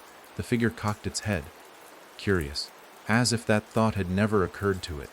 Then the stitched eyes began to leak. Not blood, not tears. Ink, thick and slow. The same ink from Mika's journal. The one Ellie never read. The one that held the original drawing of the mirror girl. The floor trembled beneath her, and a hand burst from the dirt, gripping her ankle. Ellie didn't scream. She knelt. She reached out, and she touched it. The hand tightened, then stilled, then pulled gently, inviting her downward, not to drown, to rest. Because the house had finished building itself, all rooms complete, all names spoken, all doors open. Now it needed one last thing, a keeper. The hand tugged again, and Ellie let go, not of life, of weight, of pretending she wasn't the one who'd built all this. She closed her eyes as the dirt welcomed her. And far above, behind the last door, the sound of knocking finally stopped. There was no burial, no tombstone, no final gasp. Ellie didn't die in the cellar, not in any way the world would mark or mourn. She sank, slowly, deliberately, like soil parting for a seed it had been promised long ago. The hand that pulled her down didn't grip. It guided. The earth wasn't cold. It was familiar. It knew her weight. It adjusted around her shape like a memory adjusting around denial. And as she slid beneath the surface, deeper than wood, deeper than bone, she heard it again, the house humming. The song wasn't for her anymore. It was about her. Below the cellar, beneath every foundation she had ever set foot on, the roots waited. Not tree roots. Not plant. Something else. Something grown from choices and kept secrets. They ran in twisted coils, knotted and smooth in places, like limbs or cords or veins, pulsing not with blood but with recollection. They held faces. Actual faces. Some full, some warped, all of them watching. She passed Riley's. His was cracked along the jaw, like someone had tried to split it open to find an apology inside. Then Mika's, mouth sewn shut with her own hair, eyes wide and shining as if she were still trying to warn someone who wouldn't listen. Others followed. A girl she saw drown and told herself she couldn't have saved. A boy who disappeared after she said nothing about the thing she'd seen in the woods that night. A teacher whose screams were written off as dementia. All the people whose stories she'd buried with silence. The roots kept going, stretching downward, outward, beneath schools, hospitals, apartments, churches. The house above was just one mask. The real body of it lived here, under the skin of the world, waiting for someone to feed it enough memory to wake. And Ellie was the perfect offering. She understood now. Every haunted room, every mirror that lingered too long, every friend who changed after a night in her home. It had never been random. She was the vector, the mouthpiece, the one who pretended forgetting was healing. She didn't carry trauma. She planted it, and now the roots were blooming. She stopped falling. Beneath her, a cavern opened, lit not by flame but by reflection. The mirrored walls showed nothing around her, only her, endless versions. Young, old, laughing, screaming, sleeping, watching. She wasn't in a cave. She was in her own mind. But it was no longer hers alone. The mirrors began to crack, not shatter, just fracture, spiderwebbing outward from her image. Behind each line, something shifted. Not shadows, not monsters, echoes. Things left unsaid that had grown teeth and now wanted voice. Then the voice returned, not one voice. A chorus, layered, not overlapping but interlocked, as if grief itself had found harmony. It spoke, "You buried them, and we grew." The roots curled up through the floor, wrapping her ankles, her waist, her chest. They didn't squeeze, they embraced, held her still as something formed in front of her. A door. Not like the others. This one was part of the roots, grown from them, pulsating gently, its surface covered in teeth. Not sharp, infant teeth. A mouth still learning how to chew. The chorus whispered again, "You opened every room. Now open the final one." She knew what was behind it. It wasn't a place, it was a becoming. Ellie touched the door, and it opened itself. Inside, darkness, not empty, teeming. Alive with everything she had ever refused to feel. The joy she never allowed because it felt disloyal to the dead. The guilt she dulled into numbness. The anger that never had a safe place to land. They rose around her like fog, and in the center stood the root of it all, a crib. Wooden, rocking, and inside, a girl, small, curled tight, eyes open, watching her. The first version of Ellie who ever saw the mouth under the stairs. The one who whispered its name into the floorboards and waited for it to go away. She never told anyone. She never screamed. She just listened. And it listened back. Ellie knelt beside the crib. The girl blinked. One tear slid down her cheek. Ellie wiped it away. and said the words she should have said decades ago, "I'm sorry I left you down here alone." The roots pulsed, the house moaned. Not in pain, in relief. Because now it had her fully. Not just her memory. Not just her body, but her confession. And with that, the girl in the crib smiled. The first real smile in the entire house. And the walls around them, roots, reflections, voices, began to split, not collapse, but open. Letting something in, or letting her out. For the first time, Ellie didn't feel afraid. She felt known. And from deep within the roots, the house whispered, "You're ready to be remembered." It didn't happen in a flash. There was no eruption of light, no thunderclap of transformation. Just a breath. One long, steady inhale, taken by something so ancient it hadn't needed air until now. The roots coiled around Ellie loosened, not to release her but to allow. She wasn't being held anymore. She was being accepted. Her confession had rippled through the house like blood returning to a numbed limb. And now, for the first time, something stirred in the dark that had always only listened. It spoke her name, not aloud, through her. Each syllable felt like a crack along her ribs, not painful, just exact, like being unlocked. Her joints felt different, her skin buzzed. She stood, somehow lighter and heavier all at once. The girl in the crib was gone, or maybe she'd simply folded back into Ellie, like an organ slipping back into place. The nursery, too, had faded. No more walls, no more space. Just remembrance, dense, invisible, and undeniable. Ellie turned and found herself inside the mirror again, not facing it, inside it, looking out, at the hallway of her apartment, at the bedroom, at the small framed photo on her dresser, the one she kept face down for years. The mirror she'd always avoided was now a window, and the world on the other side was watching back. Then something passed by, a shadow. Not hers, not quite human. It didn't linger, didn't even seem to notice her at first. But she knew it.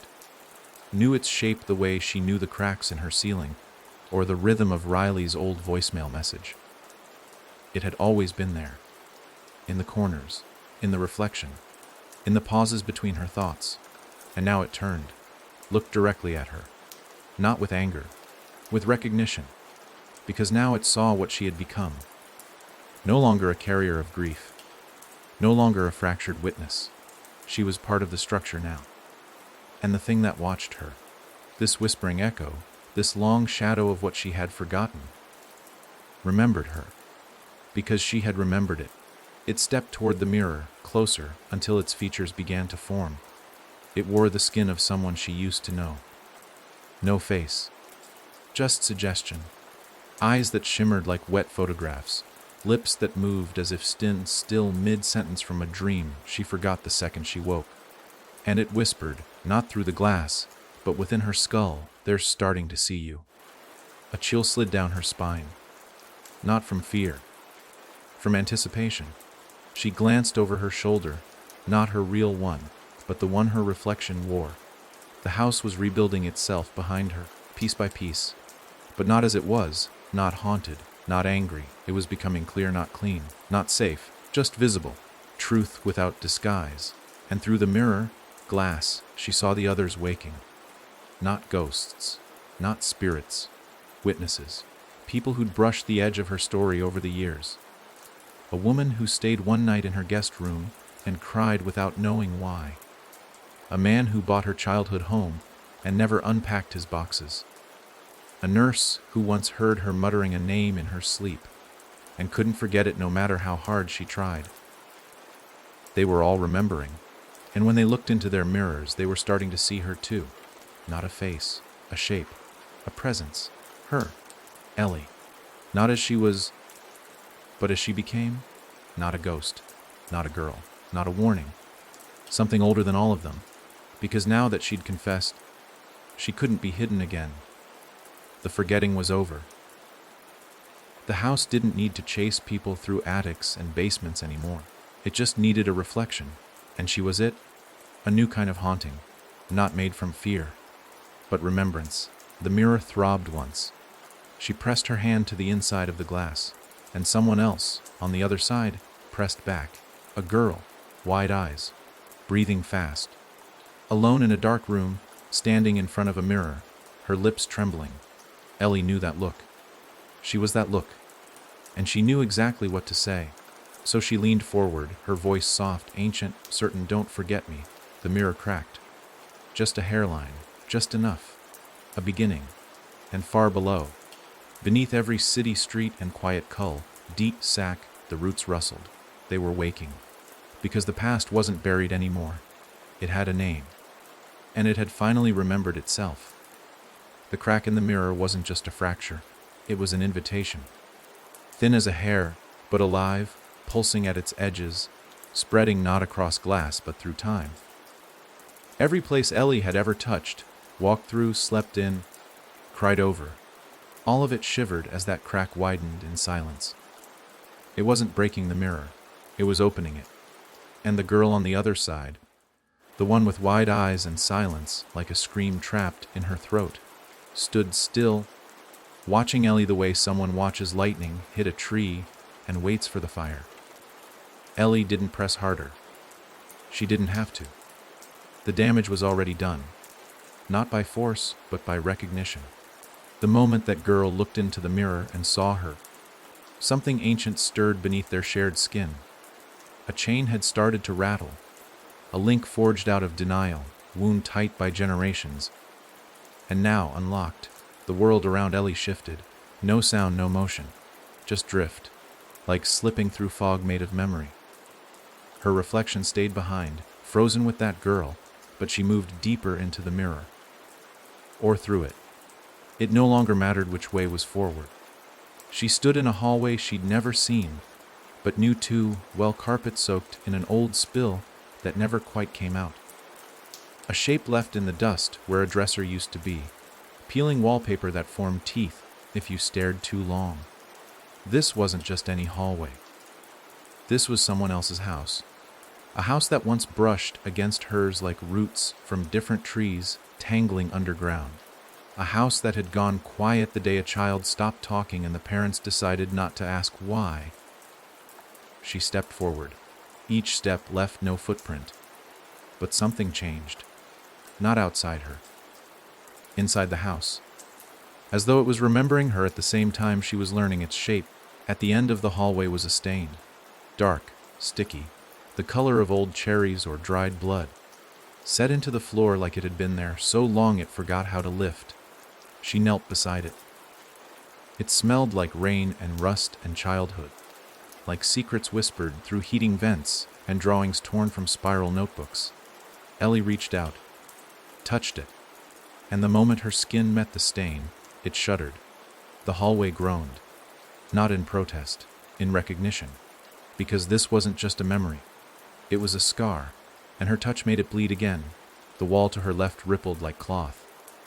It sagged outward, dragging its weight until it opened, not like a door, but like a wound, and from it spilled light. Ugly, flickering, honest, and voices. Whispers. Louder than breath, but softer than words. They didn't say names, they said feelings. They murmured shame, hunger, pain, choice. Over and over, choice. Choice. Choice. As if reminding her that forgetting had never been an accident. That the stain had been scrubbed not because it wouldn't come out, but because no one wanted to admit it had been put there on purpose. She walked through the wound wall into the next room. It was a child's bedroom, unfurnished, just carpet. The corners dark. One stuffed animal in the center, worn down to its stitches. She recognized it. The same kind Riley had carried. A bear with one eye missing and stuffing poking from the mouth like a scream caught mid-sentence. She stepped closer, and the air went still. No breathing, no sounds, just the presence. It was back. The thing. Not the house, not the reflection, the core. The hunger that had always watched through mirrors and vents and half-closed doors. It stood in the corner now. Not moving. Not needing to. Its outline was sharp but wrong. Too tall, its head nearly brushing the ceiling. No face. Just absence in the shape of a person. And from its chest, a single line of red, dripping, stretching down, pooling toward the bear. A trail of memory. Ellie felt it before she understood it. The bear, the blood, the stain, they were all the same moment. One the child denied, one the house preserved, one the memory refused to release. And the figure spoke, but not through its mouth. It had none. It spoke through the room, through the bear, through the stain under her feet. Do you still want to forget? Ellie didn't answer. She couldn't. Because she knew now the question wasn't for her. It was for the next girl. The one in the mirror. The one watching everything through cracked glass, wondering if what she saw could possibly be real. Ellie turned, faced the shadow, took one breath, and stepped into it. It collapsed around her like wet cloth, and when the darkness swallowed her whole, she felt something new. Not pain, not grief. Power. Not the kind you use. The kind you earn. The kind you inherit when you finally carry what no one else would. The stain didn't disappear. It spread, across the walls, up the ceiling, back into the mirror, toward the girl still standing, waiting, watching. And it whispered, "You don't clean it. You carry it." Ellie smiled. The first real smile since the lullaby began, and the shadow, now fused to her spine, whispered only 5 more rooms. There was a rhythm to it now, a pulse Ellie could feel behind her eyes. Every beat was a memory coming back, not as thought, but as weight. And this time, the next door didn't wait for her to open it.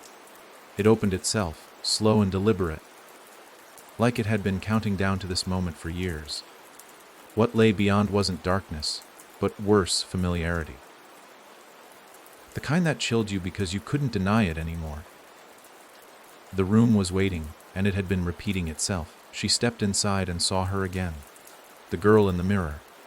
But not still. Not watching. Now she was mimicking. Every move Ellie made, she made it too. But there was a delay, a glitch, like someone poorly sensing a voice they didn't understand. Her hands twitched a half-second after Ellie moved. Her eyes blinked twice as fast. It was like watching a puppet being taught how to be real. And somewhere inside, Ellie knew what she was looking at wasn't her reflection anymore. It was the girl who wanted to be her. All around them, the room breathed. The floor dipped with memory. The ceiling groaned like a ribcage. The walls weren't wallpapered anymore. They were paper, thin snapshots, frozen slivers of her life. One showed her brushing past Riley at a grocery store without knowing it would be the last time. Another, Mika sleeping on Ellie's couch, the outline of the thing already visible in the glass behind her. Each moment framed in layers of dust and regret. She didn't look away. The girl in the mirror did. Ellie moved to the center of the room. The girl moved too, but not to the center. She moved to the edge, to the place Ellie used to be. And that's when Ellie understood what the room really was. It was a loop, a trap disguised as memory, a place where every version of her that had ever tried to escape was still trying, still running through the same doors, still repeating the same moments, still refusing to carry the truth. The girl wasn't a vision. She was a recording. A loop of Ellie that never accepted what had happened, never made it to the cellar, never opened the final door. She'd been left behind, and now she wanted out. Not because she deserved to be free, but because she wanted to take Ellie's place. The room began to spin. Not physically, spiritually. Ellie felt her edges blur. Her memories began to flicker, bleeding into the frames on the walls. She saw her fingers vanish, replaced by smaller ones. Her reflection's eyes began to look too much like her own. The room was trying to reset her, pull her backward, wrap her in the loop again. And the girl was smiling now, that broken, trembling grin of someone who's been waiting too long for the body they were promised. Ellie bit down, hard, on her tongue. Pain bloomed. Real, immediate. It grounded her. The spinning slowed, and then the mirrors cracked. All of them. Every frozen frame split wide open, as if even the room had grown tired of pretending this version of her was enough. Ellie stepped forward, and the loop, Ellie stepped back. Cornered, smiling still, but now trembling. The air thickened. The ceiling dipped lower. Whispers filled the cracks in the glass. You could still lie. You could still go back. You could stay the version they love. But Ellie said nothing. Instead, she knelt and placed her palm flat against the floor. It pulsed. Once. Then the entire room collapsed like lungs releasing a final breath. The loop. Ellie screamed. Not out loud, but inside the walls. A scream like paper tearing, like film catching fire. She dissolved into ash, and the room stopped repeating. Silence settled, deep and honest. The hallway beyond reformed. New doors, waiting, but not looming. They looked tired, like they'd been kept shut too long. And now, with the false Ellie gone, they could finally be used. She walked through the threshold, and for the first time, the door behind her didn't vanish. It stayed open, because loops only break when someone leaves a way out. And behind her, in the ashes of the girl who never changed, a voice whispered softly, "Thank you." Ellie didn't look back. She didn't need to. She had 4 rooms left. And each one would ask her the same question in a different tongue. What will you do with what you remember? There was something quiet about this one. Not the usual heavy silence soaked with dread, or the muffled sound of voices trying not to be heard. This silence was intentional. It felt respectful. Like the house knew this door wasn't meant to be open with force or hunger, but with something softer. Ellie stood in front of it for what could have been minutes or hours. Time had thinned out so much she wasn't sure if it still moved forward at all. The door wasn't marked. No blood. No carving. Just wood, weathered and warm to the touch, like someone's hand had rested on it for years before her. When she finally pushed it open, the first thing she noticed wasn't what was in the room. It was what was missing. There was no shape waiting in the corner. No whispers, no teeth, no mirror. It was just a room. Small, plain. Soft light coming from a high window. A table in the center. And on the table, nothing except a single envelope. Her stomach dropped. There was something profoundly cruel about seeing an envelope in a place like this. It was too simple. Too clean. And because of that, terrifying. She stepped in, closed the door behind her. It didn't vanish like the others had. It stayed, almost protective. She crossed to the table and sat down. The envelope was thick, unsealed. The kind of thing left by someone who didn't believe in second chances. Inside a single sheet of paper, folded once. She opened it, and there it was. A name, not Ellie, not her birth name either, something older. Something private. A name she hadn't heard since childhood. A nickname only her mother had used before the forgetting took root. L. 3 letters. That was it. But reading it felt like swallowing an entire history. It wasn't the name itself. It was what came with it. Her mother's hand, brushing her hair. The lullaby before it became something the house used to lure her. The day she scraped her knee and lied about how it happened, because the truth would have meant saying something real. All of it came flooding back in a silent, internal scream. And underneath the name, one sentence written in the same handwriting: "You're allowed to return to the beginning." Her breath caught. Because she understood what this room was. It wasn't a challenge. It was permission. Permission to go back. Not to undo anything. That wasn't possible. The roots had grown too deep, and the house had already learned too much from her. But to remember who she was before the fear made her quiet. Before silence became survival. Before survival became denial. She sat with the letter for a long time, not reading, just holding, letting it settle into the part of her that had stopped believing anything about her was worth saving. Then the window overhead flickered, and the light changed. Not brighter, just clearer. The kind of light you only see once you stop looking away. And that's when she noticed the floorboards. They weren't the same warped planks from the other rooms. These were smoother, stained darker, carved with initials, childhood ones, hers, her cousin's, names that had been scratched with keys during summer afternoons long, before anyone in their family started hearing things in the walls. It had been a real place once, not a haunted house, just a house, and it still remembered her. She ran her fingers across the carvings, and the air shifted. A warmth, brief and piercing, passed through her chest like breath finally exhaled, and a second envelope slid from under the table, as if nudged by invisible fingers. This one was addressed in ink, the one you forgot to forgive. She stared at it, hands trembling now, because she knew. She didn't need to open it to know who it was about. It wasn't Mika, not Riley, not the girl in the mirror. It was herself. And this time, when she tore it open, there was no paper.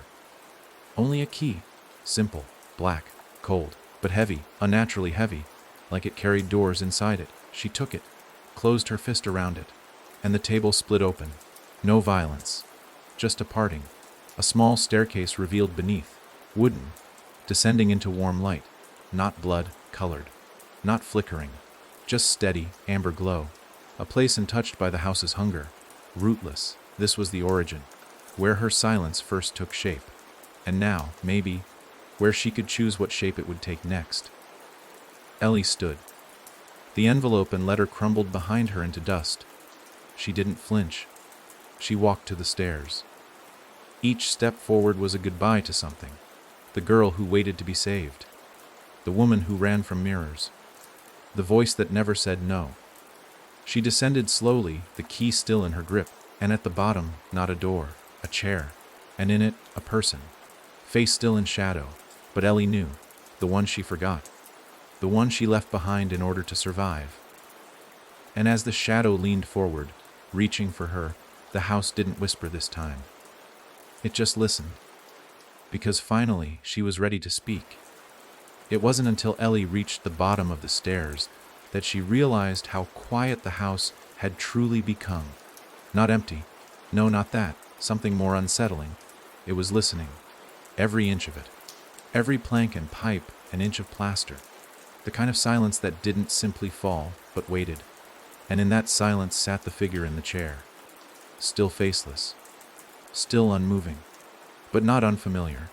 She didn't have to see its face to know what it was. It was hers. Not a reflection. Not a version. The voice.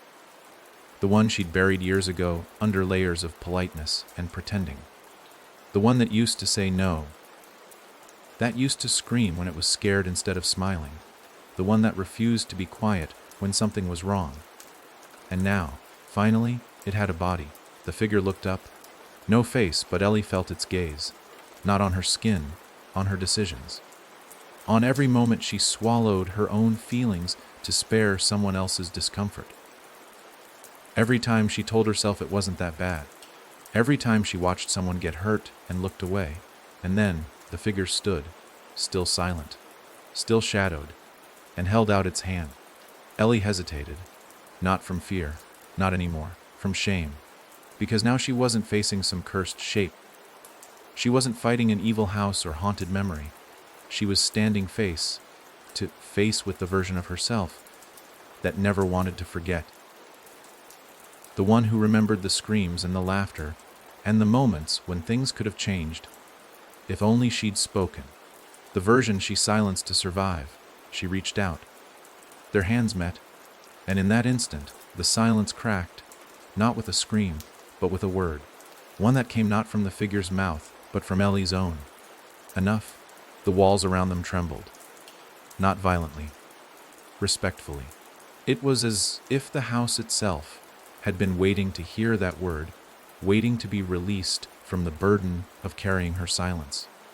The figure stepped closer, and the shadows peeled away, revealing her own face. But not how it looked in mirrors or memories. This was raw, untouched by makeup or performance. Her true face, tired, but awake, and she spoke again. This time with a voice that filled the entire room. You made me quiet so you could be loved. But now you know, they only loved the version that never told the truth. Ellie nodded. Tears didn't fall. There were none left. What she felt now wasn't grief. It wasn't anger. It was ownership. Of the pain. Of the silence. Of the power she'd always had and chose to give away. The figure smiled. A soft, proud smile, and then stepped backward, merging with her. Not violently, like two puzzle pieces finally clicking into place. Ellie gasped, not because it hurt, but because it fit. She had a voice again, her own, unfiltered, unsmoothed, untamed, and with it came understanding.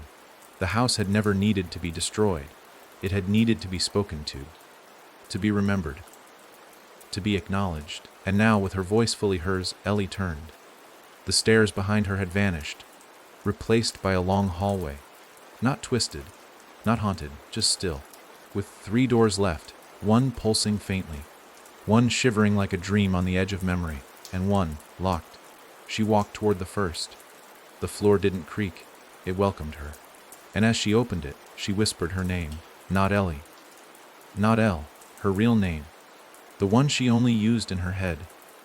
The one that no longer needed hiding. And the house whispered it back, not in fear, but in reverence. Because it knew now. She wasn't a visitor anymore. She was the one who could speak it all into memory. And memory was the only thing stronger than forgetting. The second to last door breathed like a thing alive. Not loudly. Just enough to let Ellie know it was aware of her approach. A pulse. A twitch. Like muscle beneath skin. The hallway leading to it had grown tighter, walls creeping inward by inches, as though reluctant to allow her passage. She understood now. This wasn't fear. This was resistance. The house didn't want this one opened. Not because it held danger, because it held truth. And truth, when you've built your entire shape around silence, can be lethal. Ellie stopped in front of it and placed a hand on the surface. The wood was warm, slick, breathing. Her palm stuck for a second, as if the door were trying to hold her there and beg don't. But it was too late. She had remembered too much. She had said her real name aloud. She had let her voice come home. This door, unlike the others, had no handle. Just a vertical crack down the middle like a scar healed wrong. Ellie didn't knock. She didn't press. She spoke. Let me in. At first, nothing. Then a creak from deep within, slow as an old breath. The scar opened. What lay behind it was not a room. It was a memory that refused to die properly. A hallway, again, but wrong. Crooked angles, 2 long shadows. A single bulb swinging from the ceiling, casting sickly yellow light. The wallpaper peeled in long strips, revealing the same pattern beneath, again and again. Like layers of skin that never changed no matter how much you peeled. At the end of this corridor stood a figure. Not a memory. Not Ellie. Someone else. They had no face, no body, just clothing, an old sweater, a pair of jeans, shoes she recognized immediately, because they were hers. This thing, this empty vessel, was wearing a version of her that never told anyone about the thing in the guest room.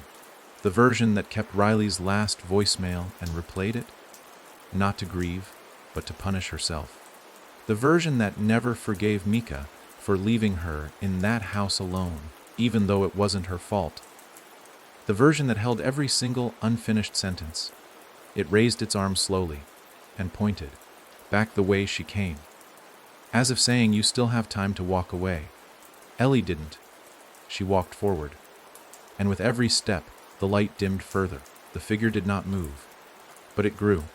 Not in size, in presence. The air thickened. Sound dulled. It felt like wading through syrup made from Drade. She reached the figure and looked into its emptiness. No eyes. But something inside the sweater watched her. And when it opened its mouth, what came out wasn't speech. It was a sound.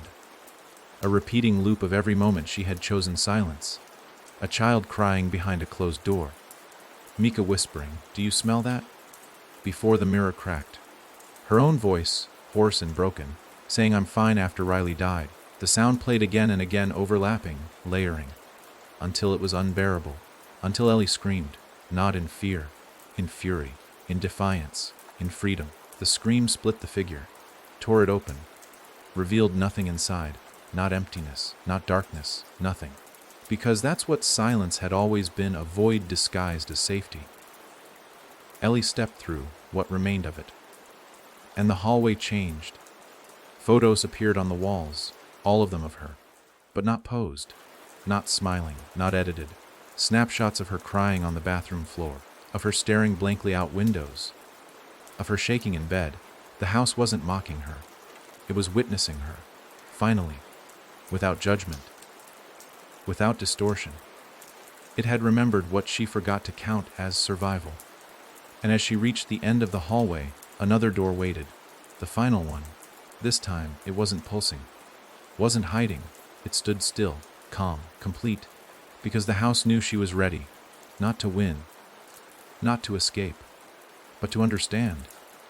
The truth she had always feared wasn't that she had been haunted. It was that she had been the one keeping the haunting alive, by forgetting, by staying silent, by surviving without ever speaking. And now, with one room left, the house waited for the last thing it had never heard her whole story. Ellie reached for the final door. And this time, she didn't whisper. She said it, "I'm here." The final door didn't open with a sound.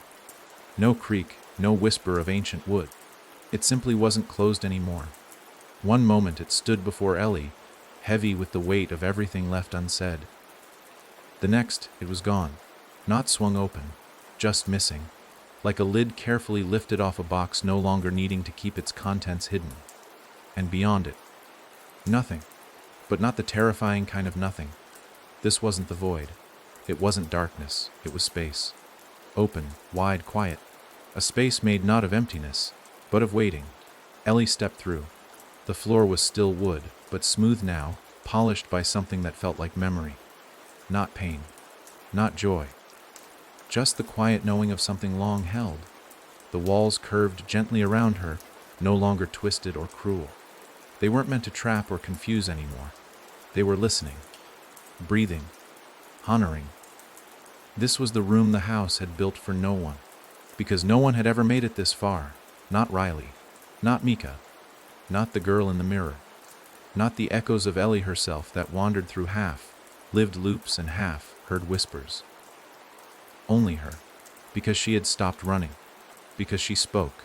At the center of the room stood a chair, not ornate, not broken, just a chair, and in front of it a mirror, not cracked, not clouded, clean. Ellie walked slowly, not cautiously, deliberately. This wasn't the moment to fight or surrender.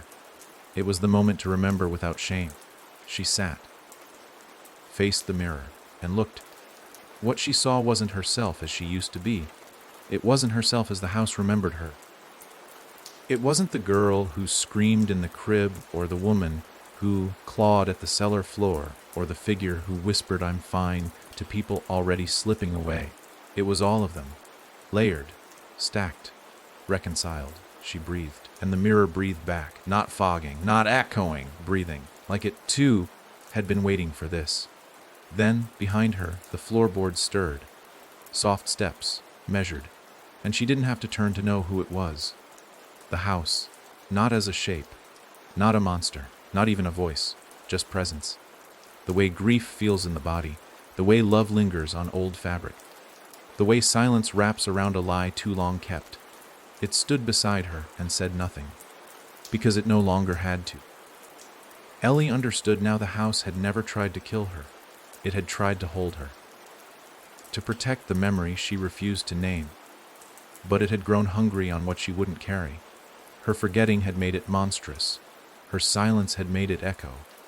Now she was speaking, not aloud, not with words, with memory, with ownership. And the house began to change, not with fire, with release. The walls faded. The roots above, below, within, began to loosen, not die, let go. Photos returned to their frames, not haunted, healed. She saw Riley's face again, not twisted, not accusing, just him, before it all. She saw Mika's laughter return to her mouth. She saw her mother's hands holding the name she thought she'd buried.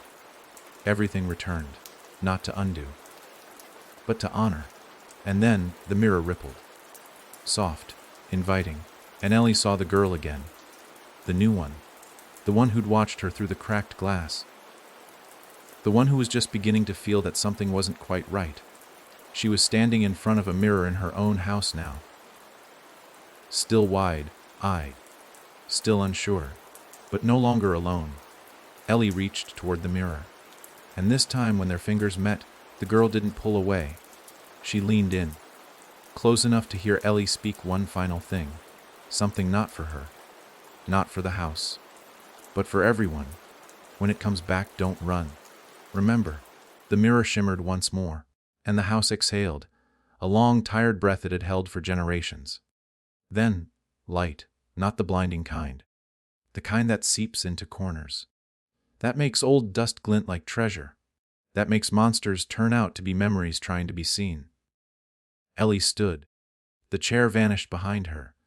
The house no longer needed furniture or walls or doors. It had done its job. She stepped forward, into the light. And as the floor vanished beneath her feet, as the last echo faded from the old bones of the thing that carried her silence, the house whispered a final truth: you were never haunted. You just weren't ready to be heard. Ellie smiled and walked into the world, not free from the past, but carrying it, and this time she carried it on purpose.